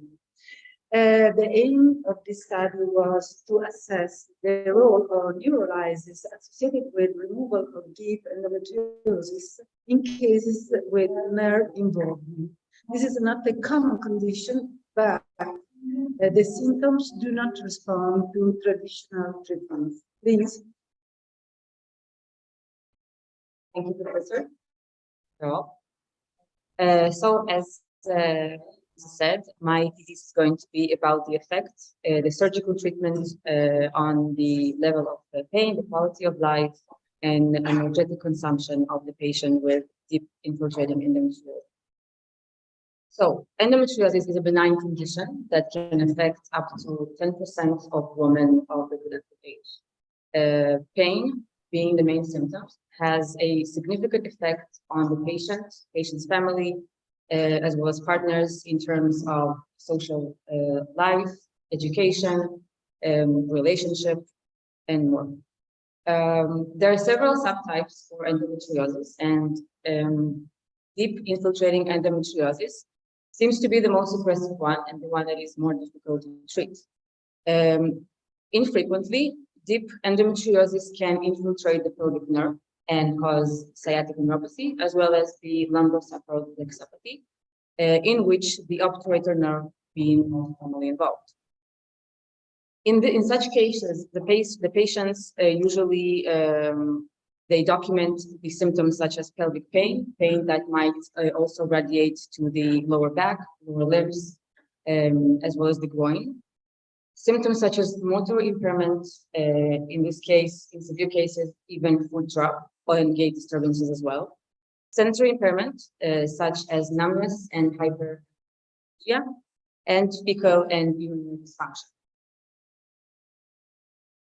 So the primary aim, the retrospective unicentric core study, was to evaluate the effect, the benefit of the surgical treatment of the patients with endometriosis that infiltrating the pelvic pain in terms of pain, analgesic consumption, and their quality of life. So the study was conducted in Laurea Medicina Center in the endometriosis and chronic pelvic pain departments in Israel. Symptomatic patients, crucial pain that was unresponsive to traditional medical treatment, and patients with clinical and radiological evidence of deep infiltrating endometriosis were selected and indicated for laparoscopic surgery with neurolitis. Preoperative workup included physical and radiological examination. One physical and radiological one was transvaginal ultrasonography and pelvic neurographic MRI. Data was collected, such as thorough medical history, pain evaluation, when we use the VAS-4, pain differentiation, localization, assessment of quality of life, and analgesic consumption, all were collected. Patients then were followed for a minimum of 8 months after the surgery. And here you can see the surgical procedure that was previously described by Paul Sever and his colleagues, and also was used in our clinic. In this case, briefly, the video demonstrates the lumbosacral space that was open laterally to the external iliac vessels to expose the obturator nerve and the lumbosacral trunk, and to make it more easy and safe to detect and to dissect the endometriotic lesions. As for results, we can divide them into the effect of the surgery on the neurological symptoms, on the chronic pain, and on the analgesic consumption.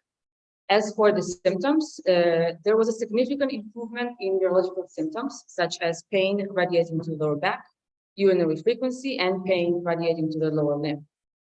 It is important to say that there was no significant change in the symptoms that are non-neurological associated to endometriosis in our study, in most of them. As for chronic pain, as you can see, all except 2 patients had significant improvement in their chronic pain. 2 patients had no residual pain whatsoever following the surgery, and only 1 patient experienced no change in chronic or acute pain after the surgery. Also, the patients were asked to document their analgesic consumption that was significantly improved after the surgery, about 60% reduction in daily consumption of analgesic medication. And it is important to say that most of them took the analgesics around the pain attack, so not daily as before. And as well as you can see in the table, there was a significant decrease of consumption of opiates by 25%, of semi-opioids by 22%, and NSAIDs by 90% after the surgery. So to conclude, the neurolysis of pelvic nerves and the excision of deep infiltrating endometriosis results in significant improvement of chronic pain, analgesic consumption, and the neurological symptoms. However, this is a complex procedure that required the experience of senior surgeons specialized in the endometriosis field. And since our study had limitation, and one of them is the sample size, and the other one, it is the short period of time for the follow-up. Of course, more studies are required to confirm our data and to assess the recurrence rate of the surgery. Thank you, ma'am.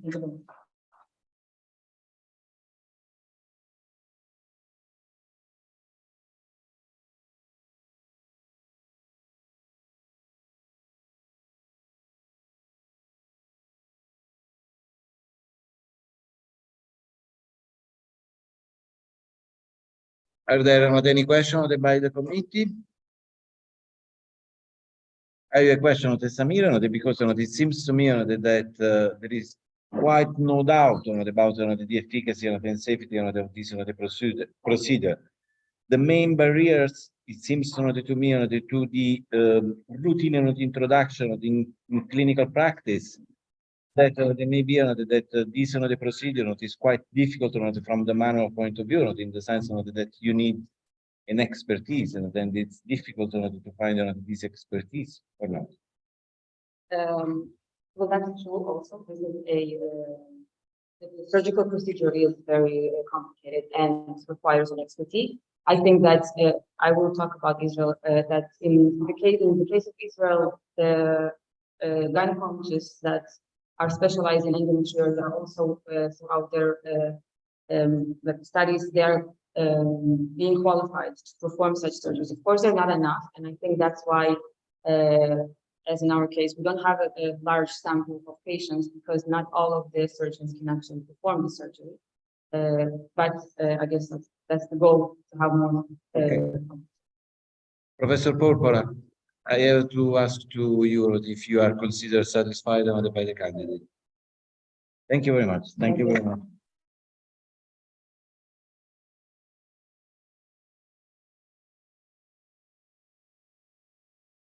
So the next the candidate is Israel de Baruch Neria Rosenstein. The candidate is presenting the thesis intraoperative hypoglycemia in patients undergoing the elective the craniotomy, prospective the observational multi-center study. The Professor Federico de Bilotta is the supervisor of the thesis to introduce the candidates. Please, thank you. Thank you very much. It's a great pleasure for me to introduce Israel at his thesis. We have been working together for several years, and I should acknowledge the continuous commitment and initiatives. Actually, this work started from an original project in our center, but he made it international, and he's gathering the old data. So I really congratulate him for what he has done over the time.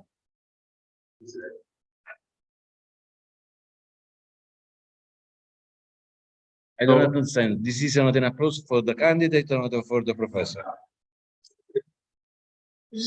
Thank you, everyone, and welcome. I will present a study that is actually an ongoing study. It is currently ongoing both in Italy and in Israel, and these are just the preliminary results.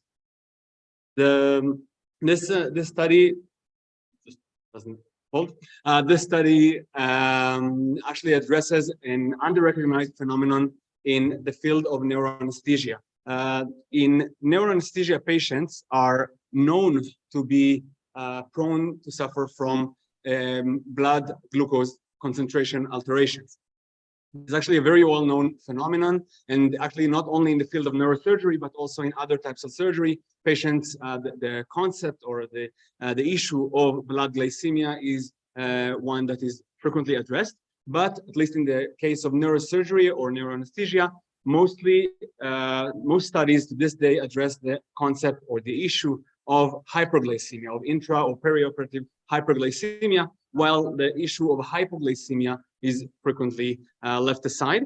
And actually, it came to a point in which there is actually no consensual definition or threshold to define intraoperative hypoglycemia. Most societies and most anesthesiologists use the threshold of 70 milligrams per deciliter as the threshold to treat hypoglycemia, but current studies and current data suggest that actually even higher values are associated with worse outcome and worse clinical course of these patients. I would just say that this study is not a standalone study, as I've been working under his instruction and supervision for a few years, and we have other publications in the field of neuroanesthesia, for which I thank him.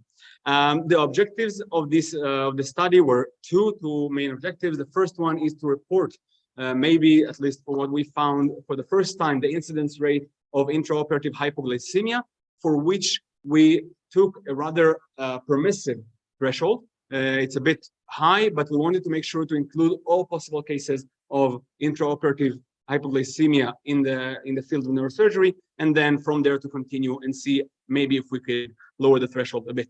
The secondary objective was to find or to identify associations between the both epidemiological and pathological factors and the actual risk of experiencing intraoperative hypoglycemia. The methods are actually quite simple. Since it is a prospective study, so during surgery, we withdraw blood from patients. Usually it's whole blood, mostly arterial, sometimes could be also venous. And this blood is being analyzed using a point of care machines. And the 2 points during surgery in which we use these, in which we withdraw blood are immediately after induction and just before end of surgery. End of surgery could be either awakening or discharge to neurosurgical intensive care unit. On top of that, we also gather epidemiological data such as sex, age, and other factors. And the data is extracted from 2 major neurosurgical centers. The first one being, of course, Policlinico Umberto I, here affiliated with Sapienza. And the other one is the Rambam Healthcare Campus in Israel, another major neurosurgical and university hospital. So the general results are presented in this table. The one thing to identify are the two bottom lines, which are actually in accordance with what we know so far about neurosurgery specifically, but also surgery in general, that patients undergoing surgery are prone to elevation in blood glucose, which is also why most of the study focuses on hyperglycemia. We can see that there is actually an elevation between the mean first measurement and the mean second measurement.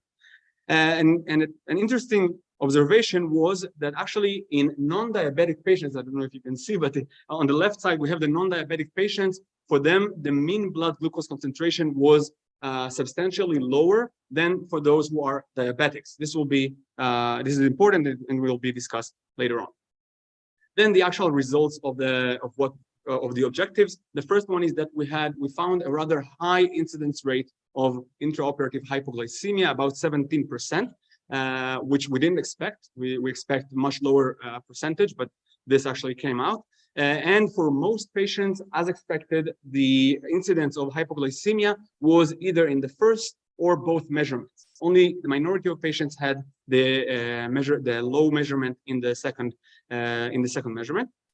And also we can see some initial risk factors. We can see that patients who suffered hypoglycemia had a longer duration of surgery. They were younger on average and mostly males. For some reason, most of the patients were males. So as I said, the prevalence of intraoperative hypoglycemia so far seems to be around 17%, and risk factors being young, being male, and longer course of surgery. However, two other interesting risk factors or observations came up. The first one is that practically all of the patients who suffered hypoglycemia were non-diabetic patients. This was actually contrary to what we expected, because in the literature it is very widely discussed that diabetic patients are more labile or more prone to glycemic alterations, but in this case, practically all of them, even the one patient who was diabetic that suffered hypoglycemia, suffered only one. We found only one measurement. It was 89, just below the threshold. And another interesting observation was that all hypoglycemic events were found in patients undergoing surgery for intraparenchymal lesions, mostly primary or secondary brain tumors, which this is in accordance with what we expected, because these conditions are associated with much higher metabolic rate in these patients. So to conclude, intraoperative hypoglycemia in elective craniotomy is a condition that should be addressed, and blood glucose concentrations should be monitored routinely. This is not currently done. The guidelines do not recommend routine measurement of blood glucose, so we highly recommend it. But anyhow, since the number of patients in this study, even though ongoing, is still small, we strongly recommend further and larger scale studies both to check the prevalence, to verify the prevalence of intraoperative hypoglycemia, and also to check the influence of minor to mild hypoglycemia on the clinical course of these patients. I thank you very much for your attention.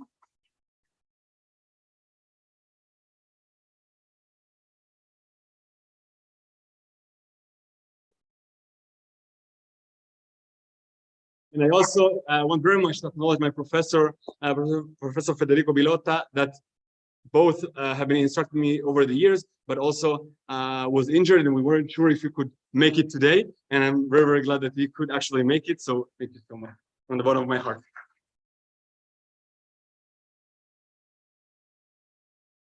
Okay. Just a question. I mean, I realize that the sample size is not so high, but there are differences between the patients recruited in Italy and Israel. Actually, not a very big difference. There is a bit higher percentage in Israel than in Rome. We actually found a bit of a discrepancy in the practice. So in Israel, patients are more frequently administered steroids, which actually could affect blood glucose concentrations. But the differences were in Italy were about 15%. The incidence rate in Israel was about 18%. It wasn't a very big difference. Any questions? Maybe not.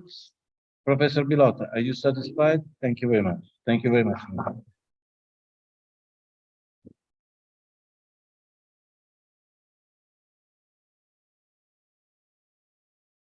The next candidate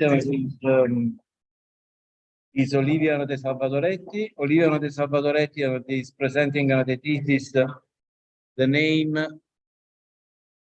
I remember that is not allowed to leave the classroom. Thank you very much. Olivia De Salvadoretti is presenting a thesis. The title is Functional Capacity and the Long-Term Cardiovascular Events in Patients with Ischemic Heart Disease, analysis from the EVA project. Professor Roberto Cangemi is the supervisor of the thesis, please introduce the candidate. Thank you. Everyone. To give me the opportunity to introduce Olivia. Olivia worked with me for 1 year.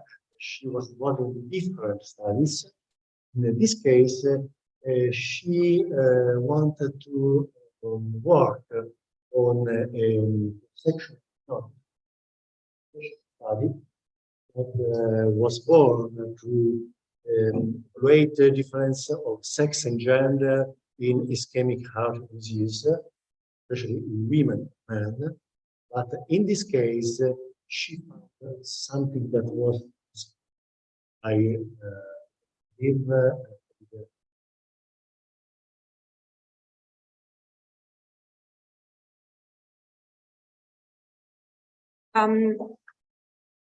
So as mentioned, the title of my study is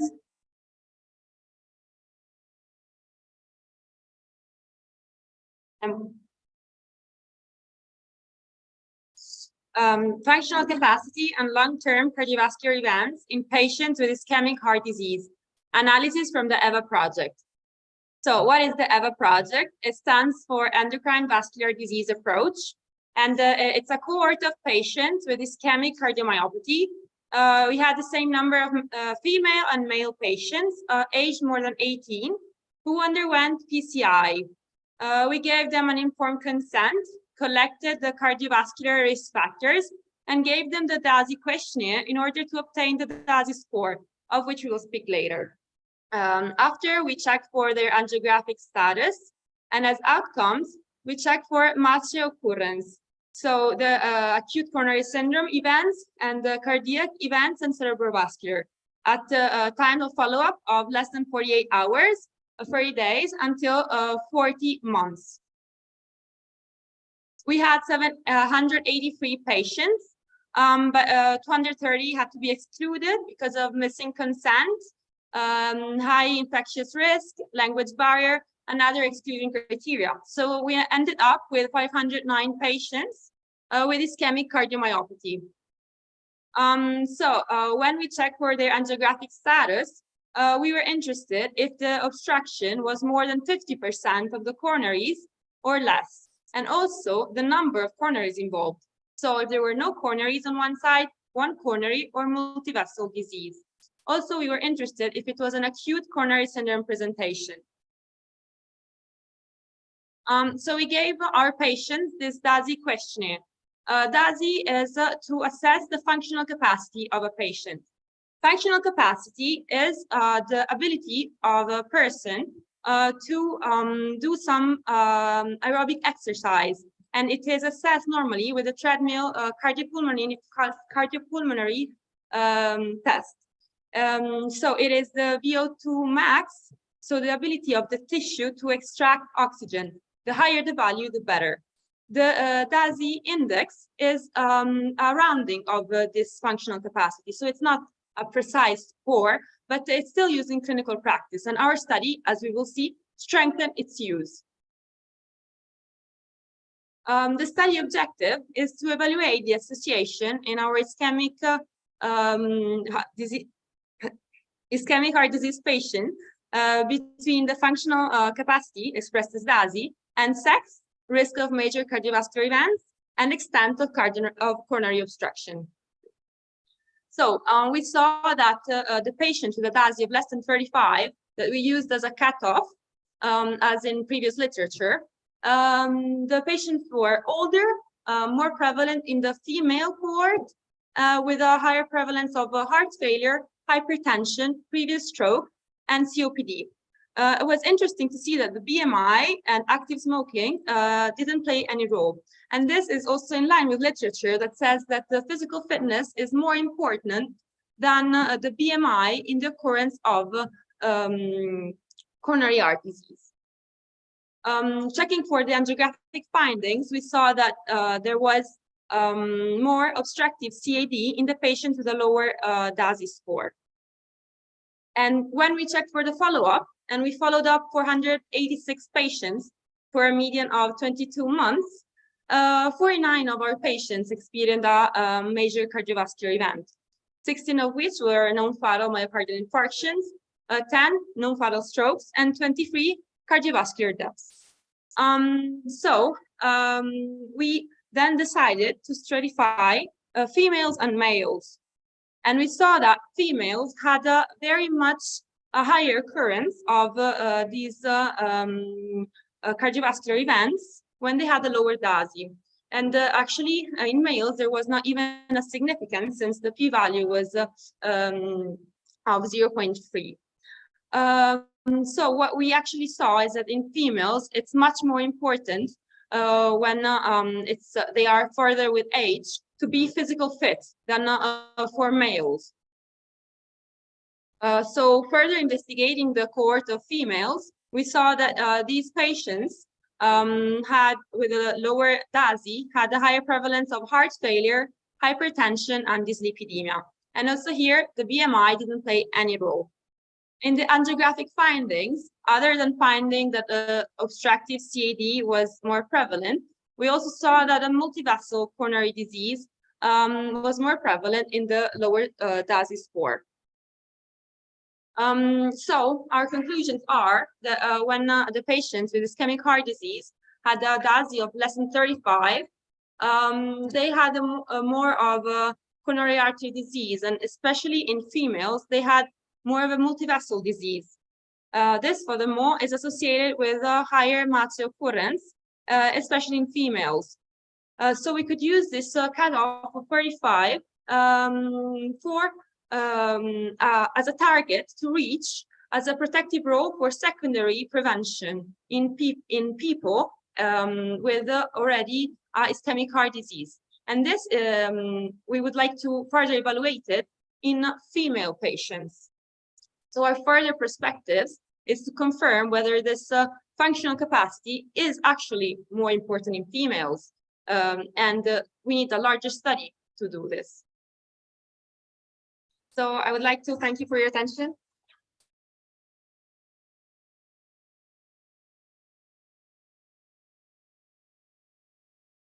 And a quick thank you to Professor Kanjami, that was very patient and helped me a lot. Thank you. He was a patient? No, he was very patient. So thank you very much. Professor Porporen, please.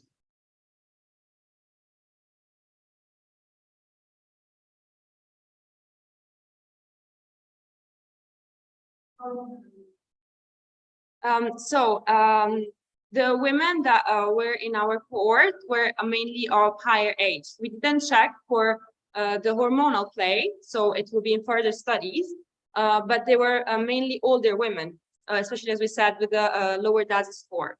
So probably there is a pivotal role of hormones. We need to further investigate this, yes. Okay, Professor Cangemi, are you formally satisfied? Totally satisfied. Thank you very much.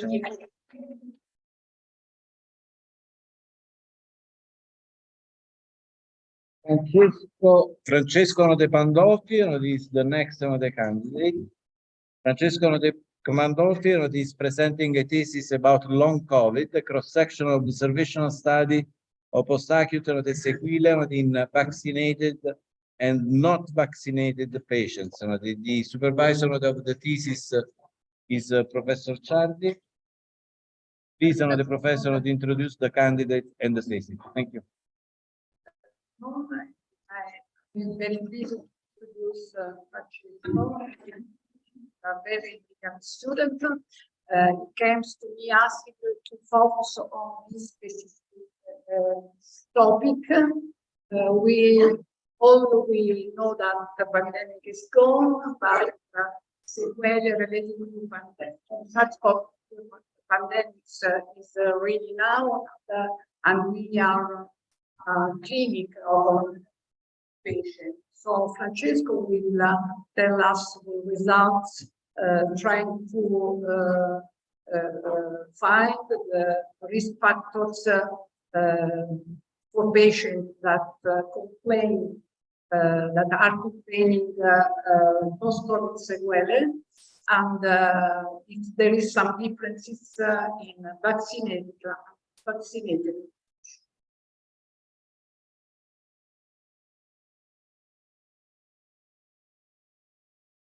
Thank you to Professor Ciardi, to the committee, to my advisor, Professor Asculli. So as my professor already said, this was a cross-sectional observational study on the post-acute sequelae in vaccinated and non-vaccinated patients. As you may already know, long COVID is a syndrome characterized by a set of symptoms that either persist or can arise after the acute SARS-CoV-2 infection, and it is a diagnosis of exclusion, but anyway, it interests a very multi-organ, multi-systemic involvement, and this may stems from the multi-system, multi-organ tropism of this virus. The scientific knowledge regarding the long COVID pathophysiology is still ongoing, and also the exact role of SARS-CoV-2 vaccines is still the data is still limited. But many studies agree on identifying risk factors for the development of this syndrome, as in the female gender, in older age, and smoking. So the primary aims of our study was to describe the prevalence of long COVID symptoms in our patients, in non-vaccinated and vaccinated patients, and also addressing possible differences in lung function tests and radiological levels with a resolution CT scan. We secondarily aim to identify some risk factors or protective factors for the development of this syndrome. We did so by conducting a retrospective study on patients enrolled in the post-COVID clinic at Umberto I Hospital.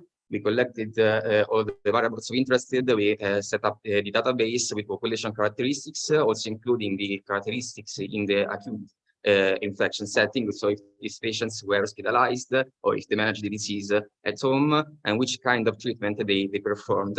But also then at 3 months from the infection, we collected all the relevant symptomatology that could not be diagnosed otherwise. And we collected then the results from the instrumental tests, and we performed this descriptive and statistical analysis. Here is our population, composed of 536 patients, of which 32% were vaccinated and 68% were instead non-vaccinated at the time of infection. Already here we can appreciate how these two populations were quite heterogeneous in some aspects, especially in the representation of the female gender and the patients presenting with at least one comorbidity, which were higher actually in the vaccinated population.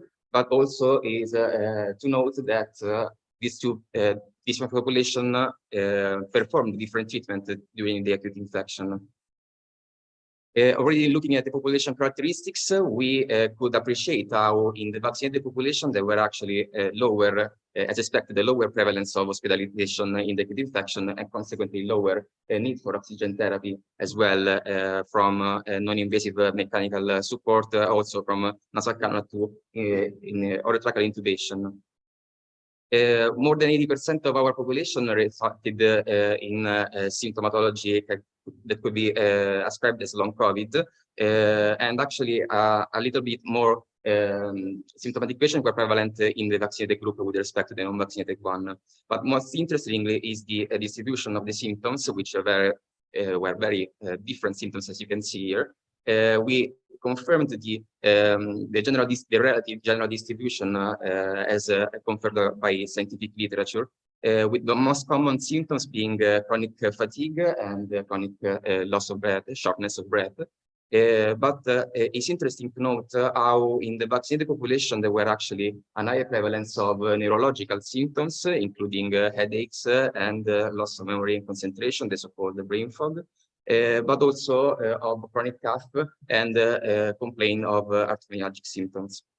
While on the other hand, in the non-vaccinated population, there were actually a higher prevalence of both cardiovascular symptomatology, mainly palpitation, chest discomfort, pain, but also some sporadic cases of pericarditis, and also a higher incidence of sleep disturbances, mainly insomnia, and sleep and mood deflections. And also then stratifying again the patients for the need of hospitalization in the acute setting, we could also highlight a significant difference in the anosmia and dysgeusia symptoms in the outpatient non-vaccinated population with respect to the vaccinated outpatient population. Then we collected the results from the instrumental tests, and we could appreciate both reduction in the abnormalities at the spirometry and at the high resolution CT scan for the vaccinated population with respect to the non-vaccinated patients. Finally, coming to the risk factors, we could perform a univariate analysis and basically confirming the effects, the role of the female gender and the older age in the development of this syndrome, and also possibly adding the role of corticosteroids, especially in the non-vaccinated population. This could be explained basically by a prolonged treatment with this with the corticosteroid in the acute setting. We then could we could confirm the protective effect of SARS-CoV-2 vaccine both in the acute setting in reducing hospitalization and reducing need for oxygen requirement, but also in the post-acute setting in reducing the radiological sequelae of post-COVID pneumonia. The most common symptoms, as we said before, were consistent with the one prevalent in the scientific literature, so asthenia, dyspnea, but also cardiovascular and neurological symptoms with a specific difference that you could appreciate before.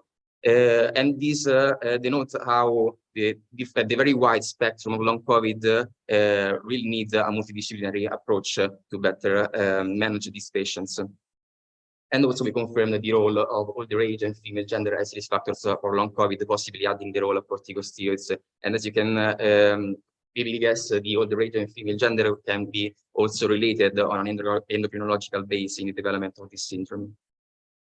So we have to bear in mind that this study was a retrospective study, and as I said before, the population showed some heterogeneity, and symptoms, of course, were not always subjectifiable by the help of a specialistic doctor. But nevertheless, long COVID still is one of the major challenges nowadays in the sanitary point of view for these patients, because still 10% approximately of patients experiencing SARS-CoV-2 infection then develop this syndrome. Therefore, this specific study is inserted in a group of study in our department that actually aim to follow this patient in a more prospective way.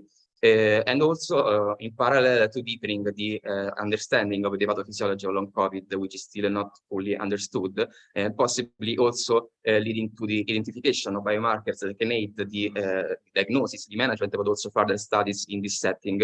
And in this field, our study is already starting, our department is already starting collaboration with the Istituto Superiore di Sanità in following these patients, and we are interested in how this will be developed. Thank you for the attention.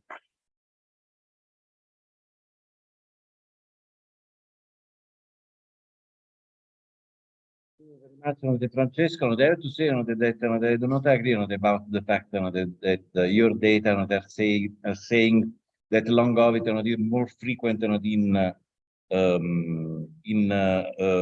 vaccinated compared to not vaccinated. I think I disagree on that because you start from long COVID, and you have to consider that in the population, the 90% of the population is vaccinated. Yes. Agree with you, because with a perspective on the design, you can say that if the long COVID is more frequent or less frequent the vaccinated or not.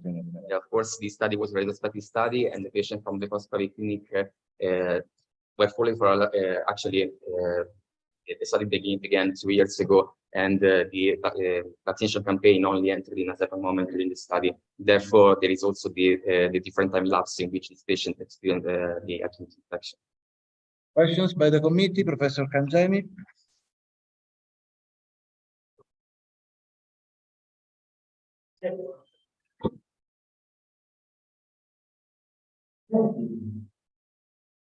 Oh, you see.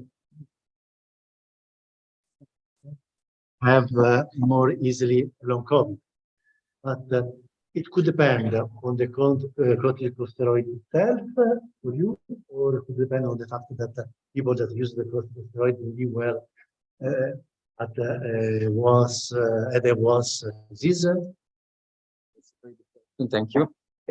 Also, the role of corticosteroid is not really completely understood, but possibly the prolonged use of corticosteroid may lead to myopathy, as it is a very well-known effects of the prolonged use of corticosteroid. And these patients, especially the non-vaccinated group, experienced a more prolonged hospital stay in the ICU, especially, and therefore a prolonged use of corticosteroid. That's why this may be related with an increased risk of long COVID development. Okay, Professor Ciardi, I have to ask to you if you are Professor Tamaro.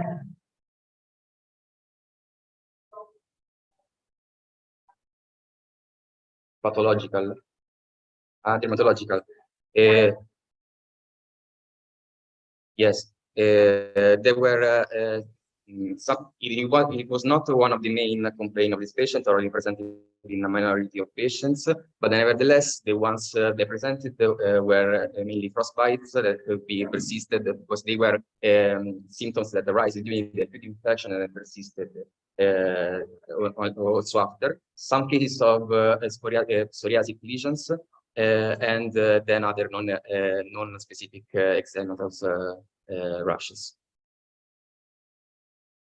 Okay, Professor Ciardi, I have to ask to you. Completely sense. Thank you very much. Thank you.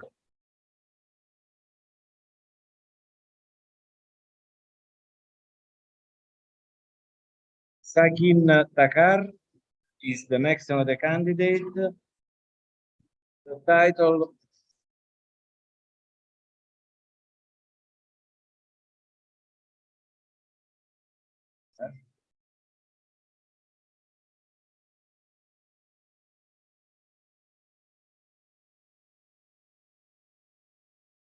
Okay. Sakin Takar is the next one of the candidate. The title of the association between nodule location and neck lymph node metastasis in the thyroid cancer patients. The Laurea Giacomelli, Professor Laurea Giacomelli is the supervisor, and introduce the candidate in the test. Please, Professor. Thank you, Mr. President. Great pleasure that I introduce such team. He's working in London, Basingstoke, and he was supported by Dr. Grani from the Department of Professional and Precision Medicine, and for the surgical part by Dottoressa Mercado. The topic is the value of preoperative thyroid surgery. Okay, to the left. So as Professor said, my project is on the association between nodule location and neck lymph node metastasis in thyroid cancer patients. So the incidence of thyroid cancer in the Western world has increased threefold since the 1970s. And papillary, in particular, papillary and medullary carcinomas have a strong propensity for spreading to the lymph nodes, known as cervical lymph node metastasis. Up to 80% of PTC and MTC cases, in fact, have already spread to the lymph nodes by the time of the initial diagnosis. So, and because lymph node metastasis is actually important, it increases local regional recurrence and also impact patient survival, especially in patients elderly above 55 years old, and when the increased burden and number of lymph nodes are affected. So therefore identifying risk factors predicting lymph node metastasis is very useful for the clinical and surgical team for planning the preoperative surgical operation and also evaluating prognosis. So therefore, the aims and objectives of my study is to determine, firstly, if there's an association, because we suspect that there's an association between the tumor location and lymph node metastasis among thyroid cancer patients.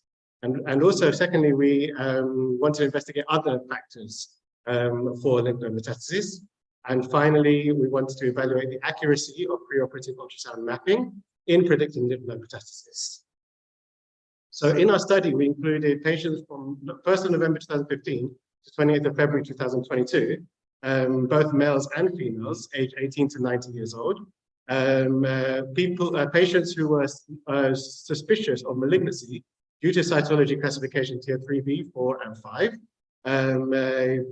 based on the 2014 cytology, Italian thyroid cytology classification system. Then these patients were, after preoperative ultrasound mapping, they were indicated for surgery, some of these patients, and indicated for total thyroidectomy or lobectomy with or without neck dissection. Of these, ultimately 50 patients in our cohort was examined for, was confirmed malignancy after histological postoperative definitive histological examination. This 50 patients was a total cohort. And then of these 50 patients, 24 was diagnosed with lymph node metastasis after histological examination of the surgical nodes. This was our LNM group. So for our objectives, we compared the total cohort to the LNM group to achieve our objectives. Most patients in the study that we identified had PTC. So our study mainly focused on papillary thyroid carcinoma. And as you can see from the total cohort and the lymph node group, the patient distribution comparison, there was no statistical significant difference between the total cohort and the LNM group. And this was done by chi-squared analysis and p-values, and there was no statistical significant difference. So the first conclusion, the major conclusion of our study, was that the tumor location is indeed a predictor for lymph node metastasis. And in particular, an upper third location of the primary tumor is actually an indicator, a significant risk factor for lymph node metastasis, which you can see in the pie chart. And these patients, in upper third patients in the blue section of the pie chart, is highly overrepresented in LNM group. And also, conversely, a lower third tumor is actually indicative of the absence of lymph node metastasis. And also, we identified other risk factors. These included male biological sex, age under 45, cytology TIR5, and extrathyroidal extension as defined by extracapsular infiltration on surgical pathology. All these, as you can see, were highly represented in a higher proportionality in the LNM group as opposed to the original cohort. And you can see the chi-squared values of association, they were all very high. Extrathyroidal extension was just about significant, but I think this reflects more on the low sample size of our group. But literature suggests that this is also a risk factor. And finally, accuracy of preoperative ultrasound in predicting metastasis is generally very high. It is considered the gold standard in preoperative mapping of both the thyroid gland and the lymph nodes. But we noticed that in regards to the central compartment, it has a low sensitivity of 58%, which is very low compared to the overall detection of lymph nodes. And this is due to a high number of false negatives. The specificity was still high.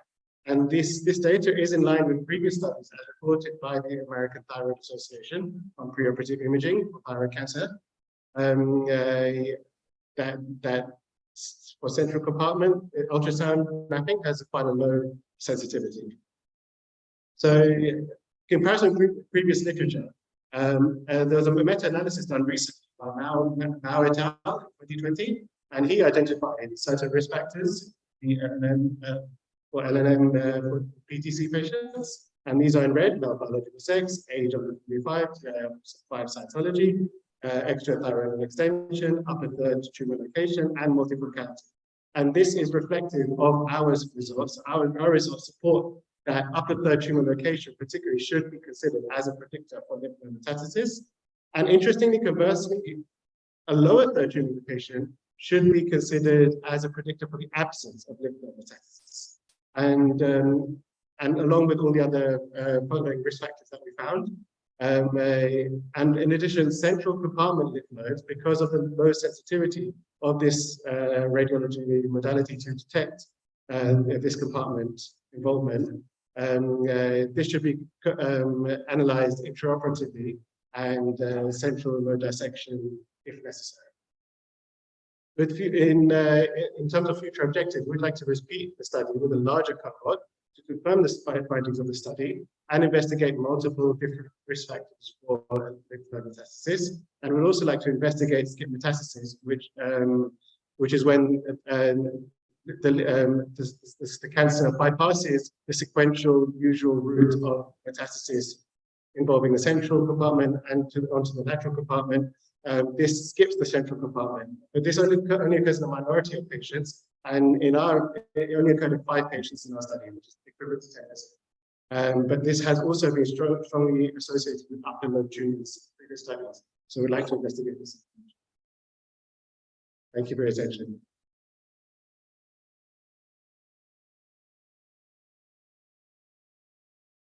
Okay, Professor Kangemi.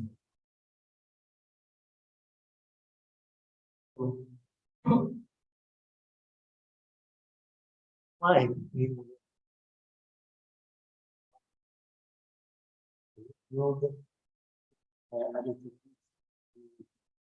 Yes, it's particularly difficult in the central compartment because these are thyroid gland itself. So that's why it's difficult. In addition to, obviously, ultrasound mapping is a gold standard, but for the central compartment, CT scan is another option. And also intraoperatively, a histological analysis of the biopsy with intraoperative histological analysis is recommended in these patients. But obviously, you have to be selective because you can't do this with everyone. So this is why it is very important to identify risk factors. So we can give high suspicion for these patients and recommend the CT scan for intraoperative. Okay. Okay, I have to ask to Professor Giacomelli, Laura Giacomelli. Where is Laura? Ah, she's among the students. Are you formally satisfied? Okay, thank you very much. Thank you very much.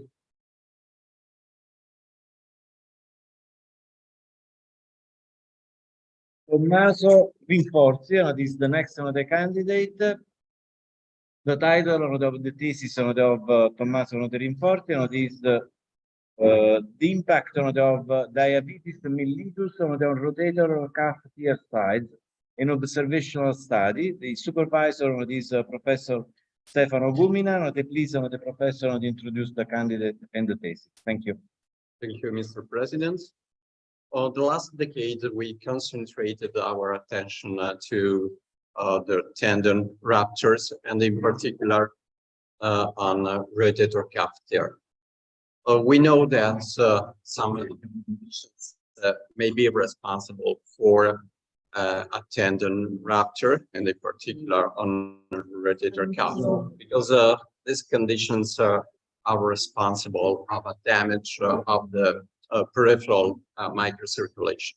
And so the aim of this study was to well understand if the diabetes may have a role on the rotator cuff tear, and if its severity may be responsible or may condition the rotator cuff tear size and the dimension.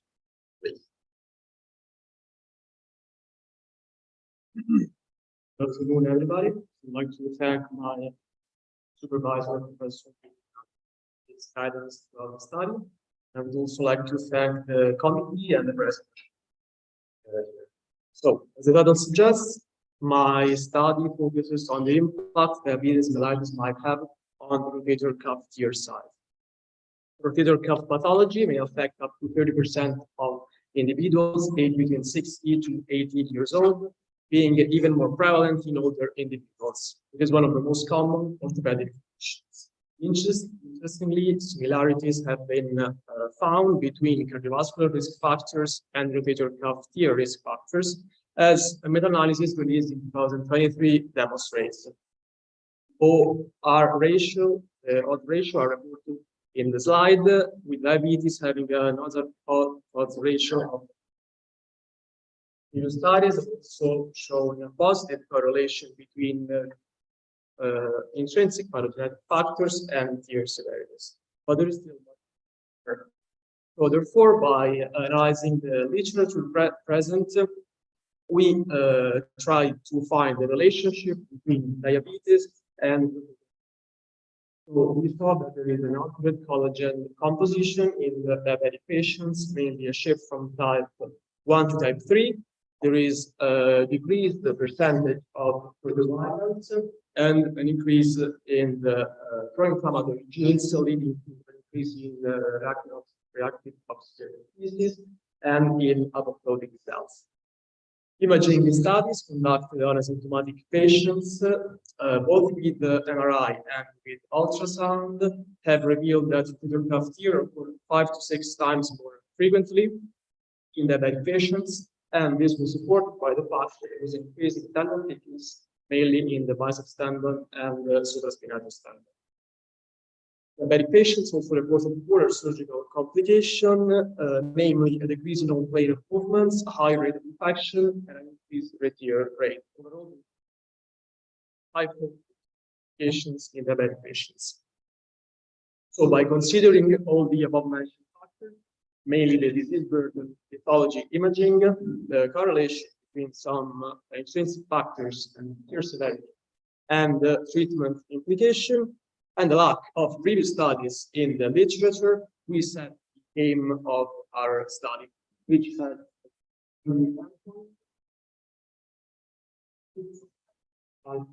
size, and to understand if diabetes severity might be RCT size. So we designed our study, which has as outcome the tear size classified intraoperatively according to the Southern California Orthopedic Institute. The patients could report our here.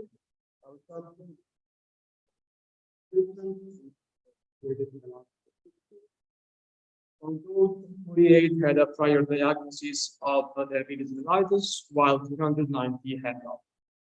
Of the 48 patients, 8 had been on treatment with insulin, and we classified those as the more advanced diabetes, while for anabolic agents being in a more in an earlier stage. So we conducted the multinomial regression analysis. Patients, the risk of here was outcome, which is the large tear, and the likelihood of a massive tear increases by 4%. Evidence. To answer our second two groups of patients, one with a more advanced form of diabetes, the other one with a less one. And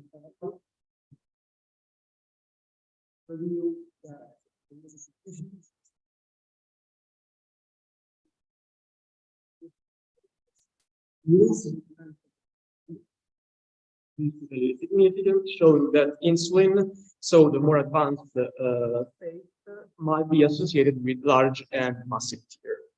So by comparing our sample,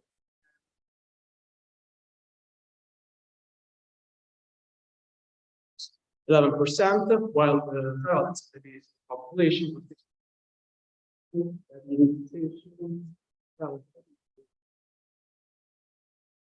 general population. Therefore, our study was in accordance with previous studies showing that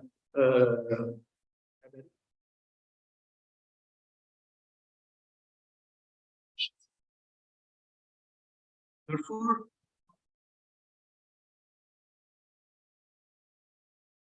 developing larger tears. However, we found that there is a correlation suggesting that less advanced diabetes presents more frequently with more advanced of due to the small sample population. Another thing we found is that long-standing diabetes is not reach statistical significance. So our study has several limitations that need to be addressed. Firstly, it is an observational study, so we cannot determine health value and for correlation between the variables study. Secondly, there are factors because people presenting with diabetes often also present with hypertension, or habit or increased body mass. Third, we consider based on the rather than on progression markers like the hemoglobin A1, which is a universally known marker of disease diabetes progression. Finally, as we stated before, our small sample size did not allow us to reach in the future. It would be interesting our sample to answer all our questions and to interesting to create an algorithm which can combine diabetes mellitus and the other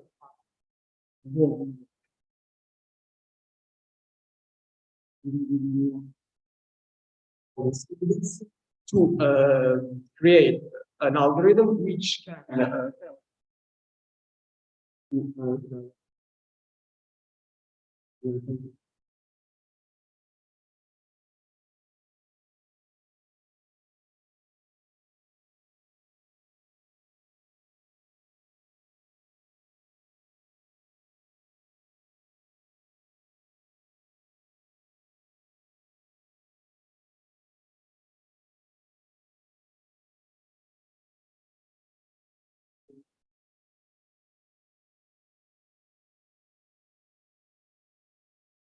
Yes, this is true, but I think the most important thing would be firstly to expand the sample because because we did not reach statistical significance in half of the study basically because we only had 8 patients.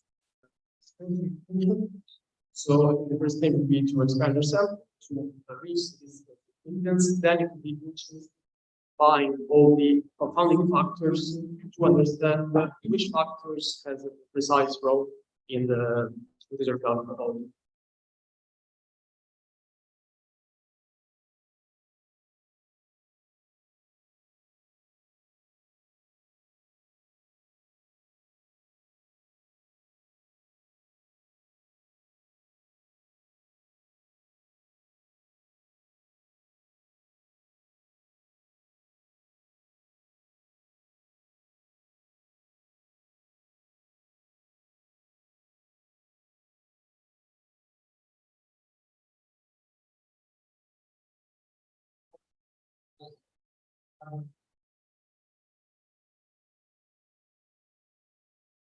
Thank you, Mr. President.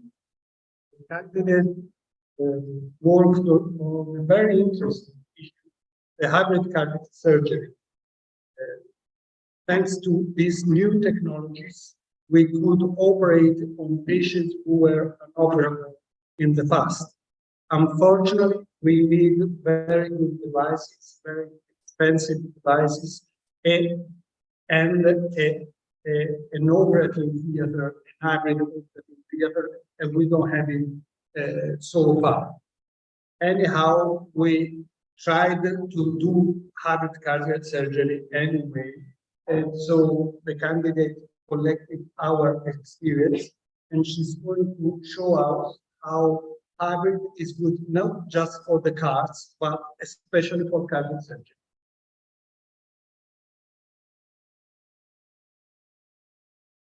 Respected commission, all the professors and dear parents, and all the fellow students, a very good evening. Today I'm here to present my thesis on hybrid cardiac surgery. And first of all, I would like to thank Professor Fabio Miraldi, Professor Balsade, and the Cardiosurgical Department of Policlinico Umberto I for helping me construct this thesis. All right, let's begin. Hybrid cardiac surgery is a surgical approach that combines the minimal invasive catheter-based interventions and the traditional open heart surgical techniques together. It requires a collaborative effort between interventional cardiologists and the cardiac surgeons to optimize the patient outcome. The techniques basically are designed to treat many pathologies.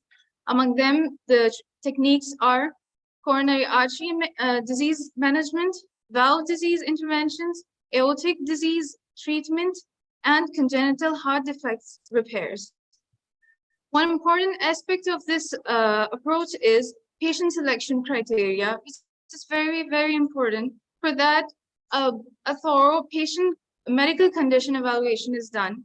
Any anatomical anomalies or factors, they should be kept under considerations. All the risk assessments are done, not only the cardiovascular risk, but also the surgical risks using different scores, and multidisciplinary team evaluation is very important. Not only cardiac surgeons, but cardiologists, interventional cardiologists, the interventional radiologists, and also an anesthesia department evaluation is important. Among these important clinical considerations, one of the most important consideration is also patients' goals and their perspectives, because this is very important to keep in mind what the patients want. The study purpose and the material of this study aims to determine the patient selection criteria, the outcomes, and the benefits of the use of hybrid cardiac surgery in comparison to traditional techniques for its application in future.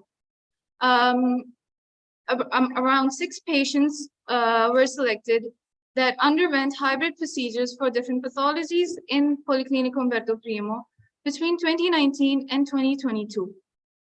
The interventions that they went through were 3 valvular interventions, 2 aortic intervention, and 1 was a multiple pathology case which had aortic, valvular, and coronary disease.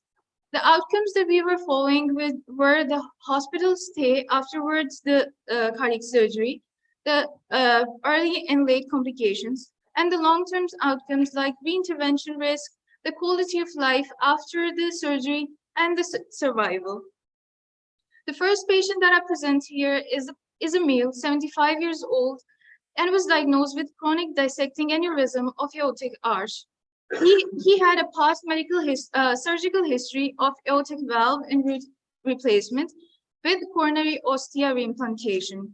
The hybrid surgical procedure selected here was a 2-stage procedure, where in the first stage, an aortic arch replacement was done using frozen elephant trunk technique using Thoraflex hybrid prosthesis, and the second stage was THEVAR, an endovascular aortic repair procedure that was done once the aortic arch replacement procedure was done and a safe landing zone was prepared. The second patient also had an aortic aneurysm, this time basiliac aortic aneurysm, with chronic dissection of thoracic and abdominal aorta all the way down to the right iliac artery. The patient was quite young, 54 years old male, had a medical history of systemic hypertension, ischemic heart disease, and a surgical history of debranching of the pre-aortic vessel surgery. The patient also underwent a hybrid procedure because he was a very high-risk patient, although very young, could have been opted for open surgery, but he went through this procedure. The first stage was again the aortic repair using first silver background prosthesis, and a subsequent replacement was also needed using hemshield platinum prosthesis. Finally, a safe landing zone was prepared and TEVAR was performed. The hybrid aortic repair was a very effective treatment because we haven't seen any post-op complications, and there hasn't been up until now any need of reintervention or death reported. Although if a traditional open surgical repair was done, 5% in the literature, we see that 5% reintervention risk is seen and 73% mortality rate is seen. Although the second patient was very complicated, the open surgical procedure was not very much indicated. The third patient was a multiple pathology patient who was male, 75 years old, had ascending aorta aneurysm, medium-grade aortic valve insufficiency, and also a coronary artery disease of single vessel. The hybrid surgical procedure done here was a surgical repair of aortic ascending aorta, aortic valve repair, and an endovascular procedure, percutaneous coronary intervention for coronary artery disease. Unfortunately, the patient had an early complication with intrastent thrombosis. He had to go through a surgical revision, due to which the hospital stay was prolonged for a month after the surgery. Although there are no long-term complications or interventions seen later on in the follow-up, and the patient is reported to doing very well. Although 1 year mortality risk in literature is 15% if PCI is performed after other surgeries. The fourth patient that I present had aortic stenosis and aortic valve stenosis, a very severe one. A 79 years old male, also had a medical history of ischemic heart disease. He was opted for a hybrid surgical procedure called TAVI, a transcatheter aortic valve implantation, and a transapical route was used. The second patient, again, also had aortic valve stenosis, but this time he also had severe mitral valve regurgitation as well. The patient was male, 68 years old, and what made complicated this case was decompensated heart failure seen in the patient who was already being treated for it. A surgical past history for mitral valve prolapse surgery was documented 10 years ago. The hybrid surgical procedure used here again was transcatheter aortic valve implantation using SAPIEN 3 ultra prosthesis, and this time the transfemoral approach was used because the patient was decompensating and transapical was not applicable over here. Soon the patient recovered very well, and he had to go through mitral valve valvuloplasty as well. The hybrid procedure used here had no postoperative complications. The reintervention and mortality is not seen up until now. But if we would have done an open surgical procedure instead of it, there was a 0.8% reintervention risk, and 1 year mortality risk was 6.6%. The last patient that I present here was a female, 79 years old. When she presented, she was in a very fragile condition. She had cardiac failure already, and she was not very well doing. She had degeneration of the prosthetic mitral valve, which was functionally stenotic, which was placed 10 years ago. She had a multiple surgical history like mitral valve implantation, tricuspid valvuloplasty, dual chamber pacemaker, and implantable cardiac device implantation. The patient underwent transapical transcatheter mitral valve implantation in a hybrid OR. There has been no post-op complications. 96% reintervention risk is seen in an open surgical procedure, and 1-year mortality rate is around 30 to 40% in a traditional technique. But here, when we followed the patient, there hasn't been any need of reintervention or any death reported. Overall, the results showed that the hospital stay was considerably shorter respect to the traditional techniques used, which was 5 to 10 to 15 days, except for one patient that we saw had an intestinal thrombosis who had to stay in the hospital for more than a month. There hasn't been any complications seen overall, but just one patient among the 6. No interventions needed in the long-term follow-up in all 6 patients. And the quality of life they're living right now is much better. There hasn't been any deaths reported up until now. Although the results are very impressive, but there are certain limitations to the study, which we saw was a small number of patients were followed over here. The follow-up time in the patients was very variable, and there was a limited time constraint. So if we had a little more time, we could have followed the patient for the long-term outcomes more effectively and had compiled much more data. For the conclusion, I would say that hybrid cardiac surgical approach have proved to be an excellent treatment option for selected patients. The benefits were many. Some of them are effective treatment of complex cases, reduced surgical trauma, shorter hospital stay, faster recovery times, improved patient satisfaction, and enhanced post-operative quality of life. The long-term outcomes were also very favorable, that as we saw, there was improved survival rate and there was reduced rate of recurrent events. If we keep the future perspective in our mind, if we overcome the challenges and the limitations in this cardiac field, in this surgical approach, we can see that this can become a very bright future for cardiac surgery. Thank you. Thank you so much for your attention.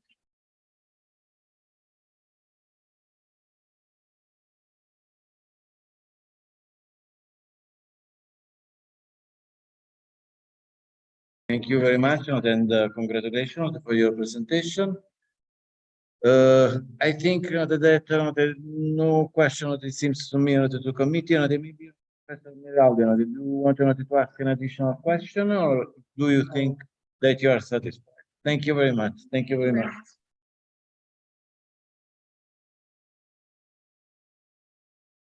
The next candidate is Moran Mohamed El Sayed Ibrahim El Awashi, and the thesis, the title of the thesis is Clinical Relevance of Transient Lymphopenia in Emergency Department. The Professor Luigi Petramala is the supervisor and introduce briefly the candidate. Thank you very much. Pleasure to introduce the program. A student, almost a medical doctor with a strong willpower.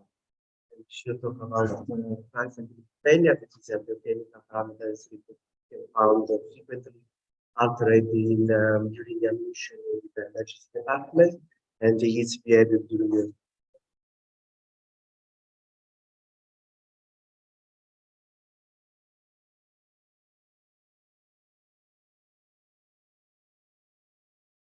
everyone. My thesis concerns about clinical relevance in transient lymphopenia in emergency department.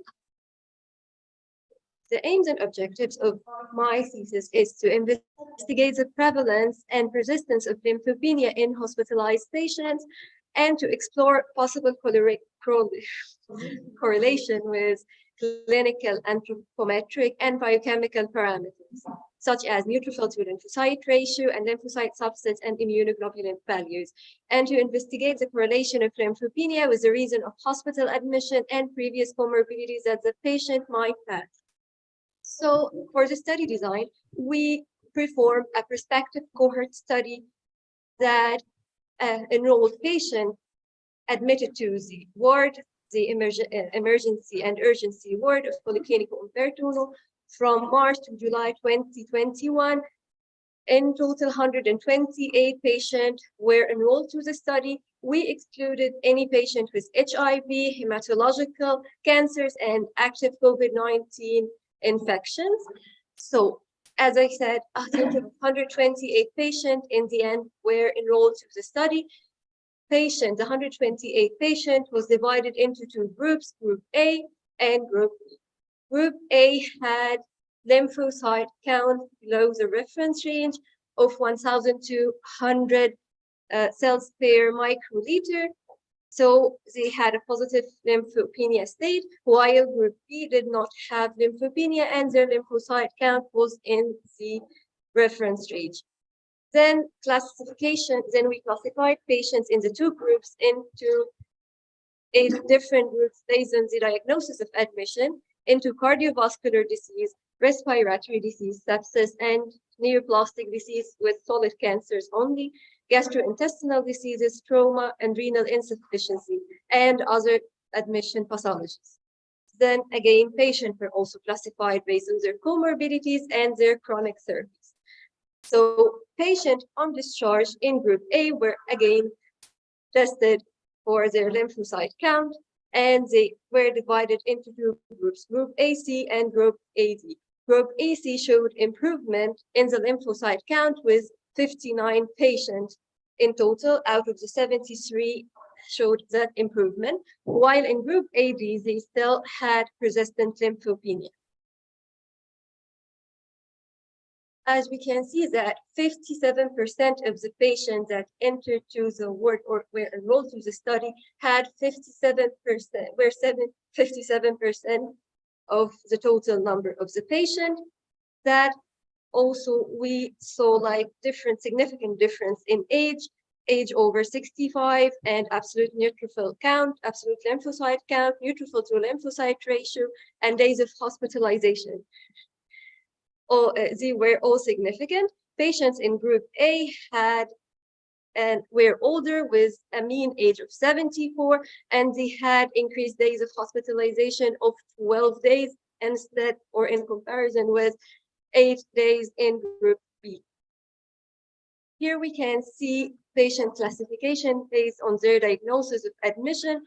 We can see that respiratory diseases and sepsis showed significant difference between the two groups. We can see that 35% of the patients in Group A did have sepsis and 12.3% had respiratory disease.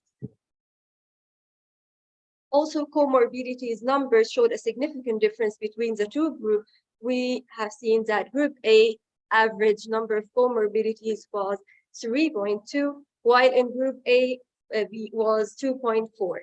Especially diabetes and previous COVID infection showed significant difference between the two groups, with 30% of patients in Group A with diabetes as a comorbidity.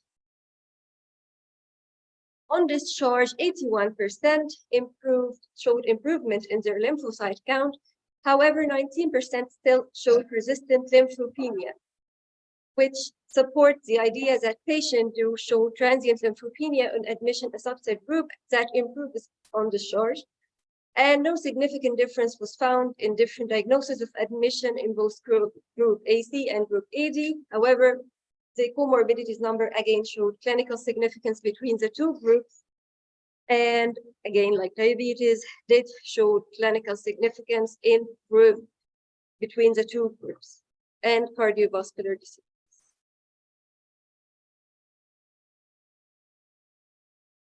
To sum up, transient state of lymphopenia was actually proven in this study to be in subset of patients that do present with more comorbidities, present with older age and lower number of lymphocytes. Also, this transient state of lymphopenia is related to diagnosis of admission and the comorbidities type and number, but however, it wasn't related with the chronic therapies taken by the patient. All the lymphocyte subsets decreased in this stressful state. We didn't find significant difference between a subset and the other subset. 73 of patients had reduction in CD8 and CD4, and 81 of patients had reduction in CD19. On discharge, 81% of the patient, as I said, had transient lymphopenia that improved with discharge. However, 19% of the patients still showed persistent lymphopenia. In this group of patients, further evaluation is still needed to establish the cause behind why this patient or this group of patients still have that lymphopenia. They need ambulatory follow-up. However, in our study, that was not done, and it was one of the limitations. In conclusion, high prevalence of low absolute lymphocyte count was actually found in hospitalized patients. Patients with lymphopenia exhibited extended length of stay of 12 days, suggesting increased frailty in this group, also more number of comorbidities in this group. Absolute lymphocyte count in the end can actually be used as a convenient and readily accessible biomarker for monitoring the immune status in the clinical practice for patient being hospitalized. Thank you.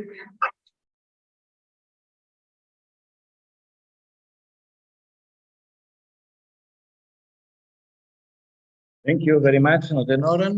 Are there any questions for the candidate by the professor of the committee?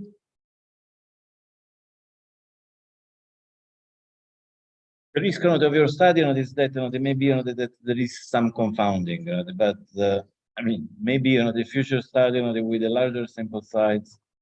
I mentioned them as a limitation. Yes, confounding factor, smaller sample size of the patient. Of course, 128 patients are not enough to establish that lymphocytopenia is a biomarker to be used in every state. Also, like we only examine patient entering to the emergency department. We didn't include any other hospital in other countries or even in other cities in Italy. We only included patient with Italian descent, most probably. So, I mean, yes, it can't really be generalized yet. Professor Pedramala, could you consider satisfied? Okay, thank you very much. Thank you.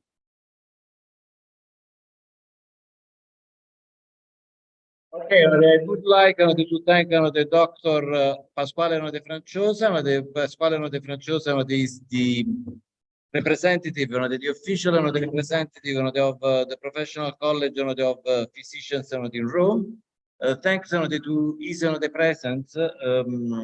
I mean, you candidate they will be immediately allowed the exercise the profession in Italy because this is a so-called laurea abilitante. Please, doctor. Okay, thank you, Mr. President. With the law of on March 2020, the degree is also qualified. So the students degree is also qualified. Okay, thank you. Thank you very much.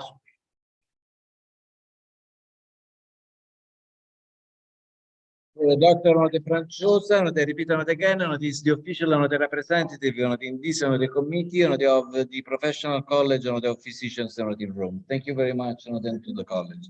Okay, so now the discussion of the results of your thesis is finished. But the committee they should retire a little bit. They should discuss a little bit your final score. We will be on the outside, so you can remain in this classroom. The committee is going outside, and we will be back in I think 1 hour. I think maybe 5-10 minutes. 5-10 minutes.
Okay, guys, students, public.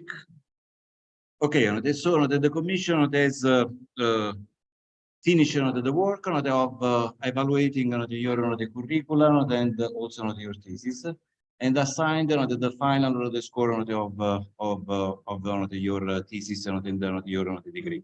I will call each of the one here. So please when they call you please they come here. So they will say the candidate the score. So, Arum Mustayab. Okay, the commission has evaluated your curriculum and also your thesis, both in the for the content of the thesis and also for the presentation. Therefore, by authority entrusted in me by the rectors of Sapienza University of Rome, I declare you doctor of medicine and surgery with the final grade of 108. Congratulations.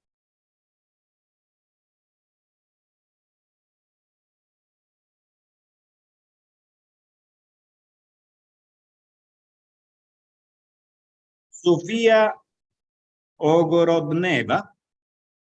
Sofia, the commission has evaluated your curriculum and also your thesis for the findings and the results and also the way that you presented the thesis to the public and the community. The evaluation was positive. Therefore, by authority entrusted in me by directors of the Sapienza University of Rome, I declare you the doctor of medicine and surgery with the final grade of 108. Congratulations.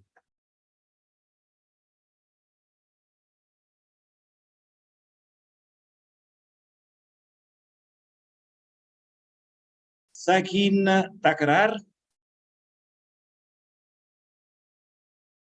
Sakin Takrar, the commission has assessed your curriculum and your thesis.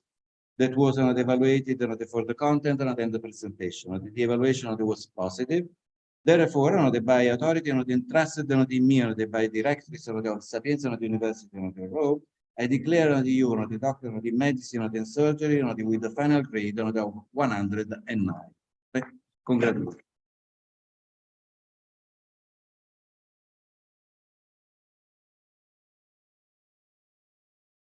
Harrison Hector French.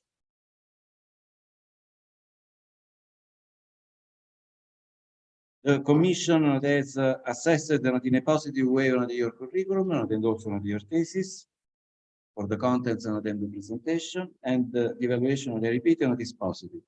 Therefore, by authority entrusted in me by directors of Sapienza University of Rome, I declare you the doctor in medicine and surgery with the final grade of 109. Congratulations.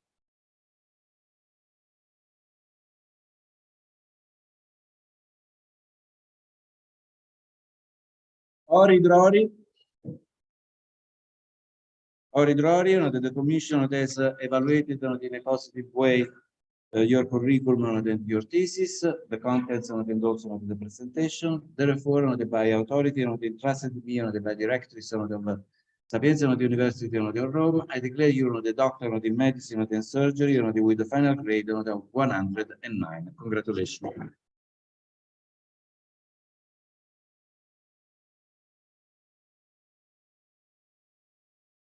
Noran Mohamed del Sayed Ibrahim El Awashi. The Commission has evaluated in a positive way your curriculum and also your thesis, assessed for the contents and also the presentation. Therefore, by authority entrusted me by directors of Sapienza University of Rome, I declare you the doctor of medicine and surgery with the final grade of 110. Congratulations.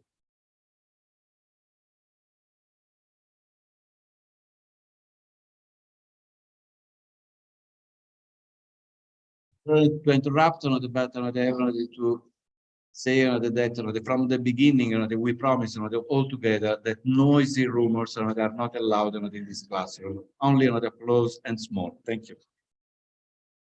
Samira Mamedov.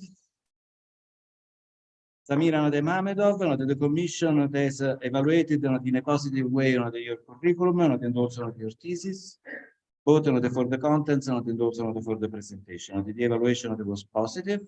Therefore, by authority entrusted in me by directors of Sapienza University of Rome, I declare you the doctor of medicine and surgery with the final grade of 110. Congratulations.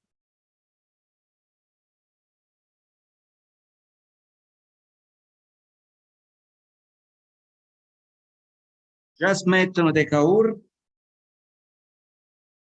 The Commission has evaluated in a positive way your curriculum and your thesis. The evaluation I repeat was positive. Therefore, by authority entrusted in me by directors of the Sapienza University of Rome, I declare you the doctor in medicine and surgery with the final grade of 110. Congratulations.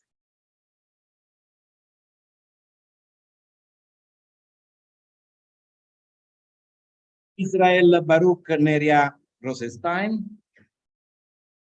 Good.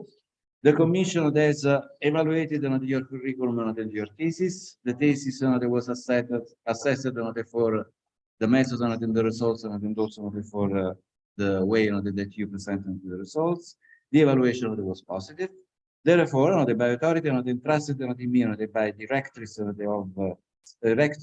Sapienza University of Rome, I declare you the doctor of medicine and surgery with the final grade of 110 with honor.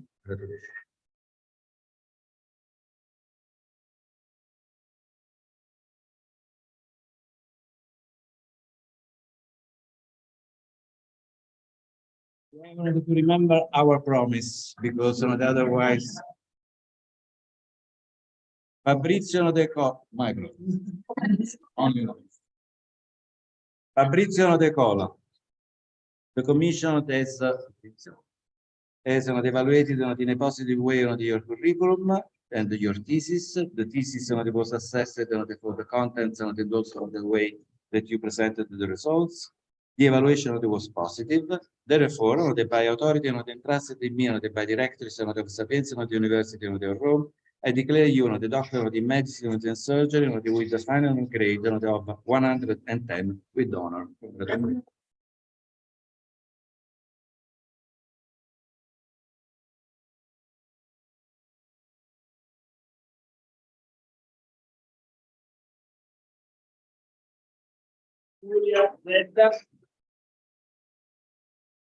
Giulia Zedda, the Commission has evaluated in a positive way your curriculum and your thesis. The evaluation, I repeat, was positive. Therefore, by authority entrusted in me by directors of the Sapienza University of Rome, I declare you the doctor of medicine and surgery with the final grade of 110 with honor.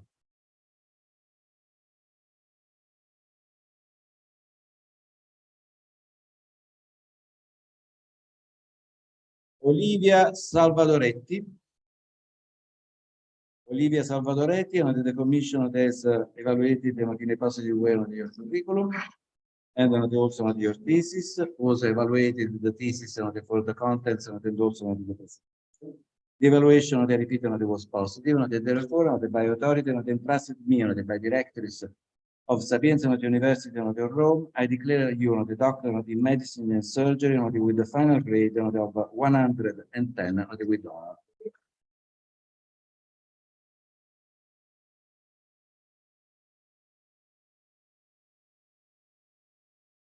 Aurora del Labro Francia.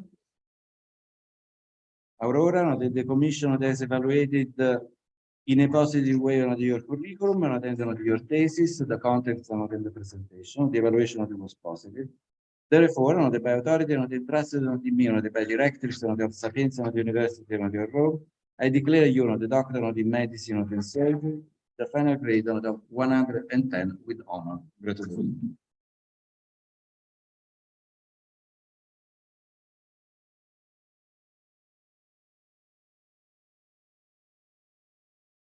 Francesco Pandolfi.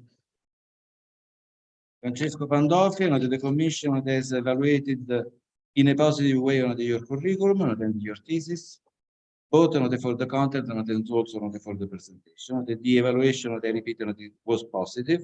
Therefore, by authority and entrusted in me by the rectress of Sapienza University of Rome, I declare you the doctor of medicine and surgery with the final grade of 110 with honor. Grazie.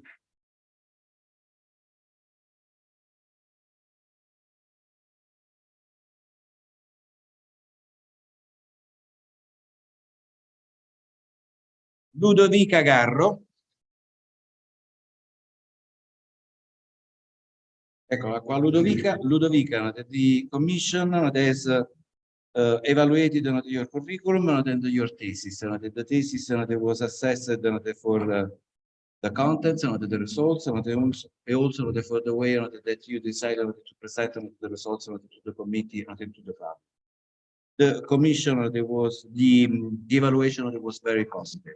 And in addition to that, there is a special mention for Ludovica, because there is her average score is the highest in the classroom. So there is a special.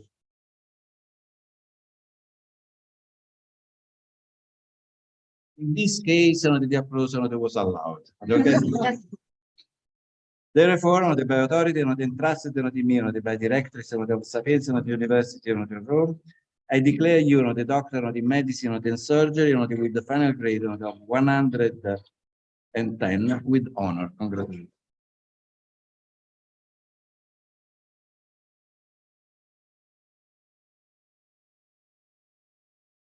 Tommaso Rinforzi.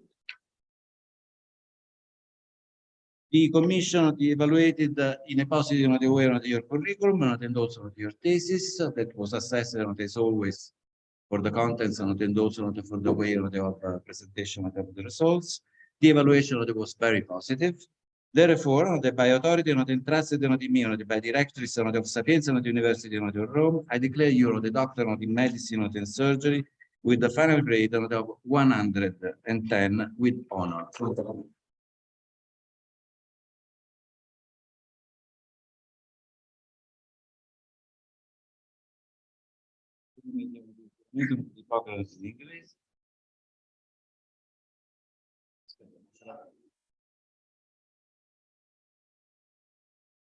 Okay,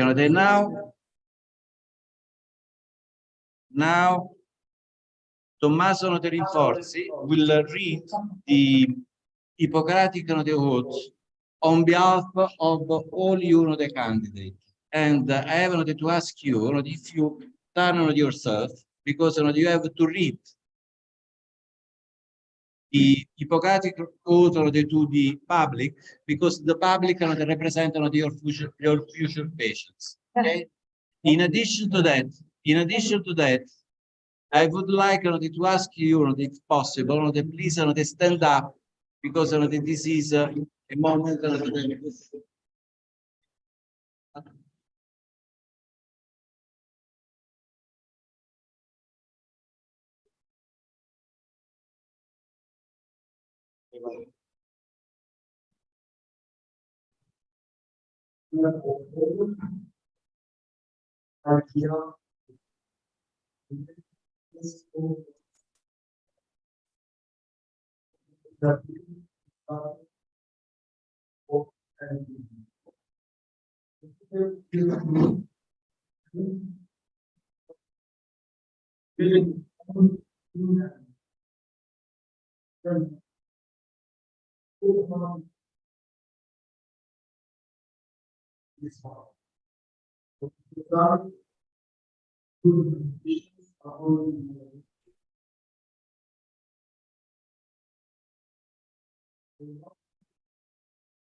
Okay, doctors, just a few words to conclude. The ceremony is quite finished. But however, doctors, I'm saying that because I like it very much. Remember that I am the first person in your life that call you the doctor appropriately. You know, I mean, so do not forget this for life. I would like to thank on your behalf all the professors of this the committee and more in general all the professors of this the degree course. For my part, I wish the good life for you for life. Thank you very much.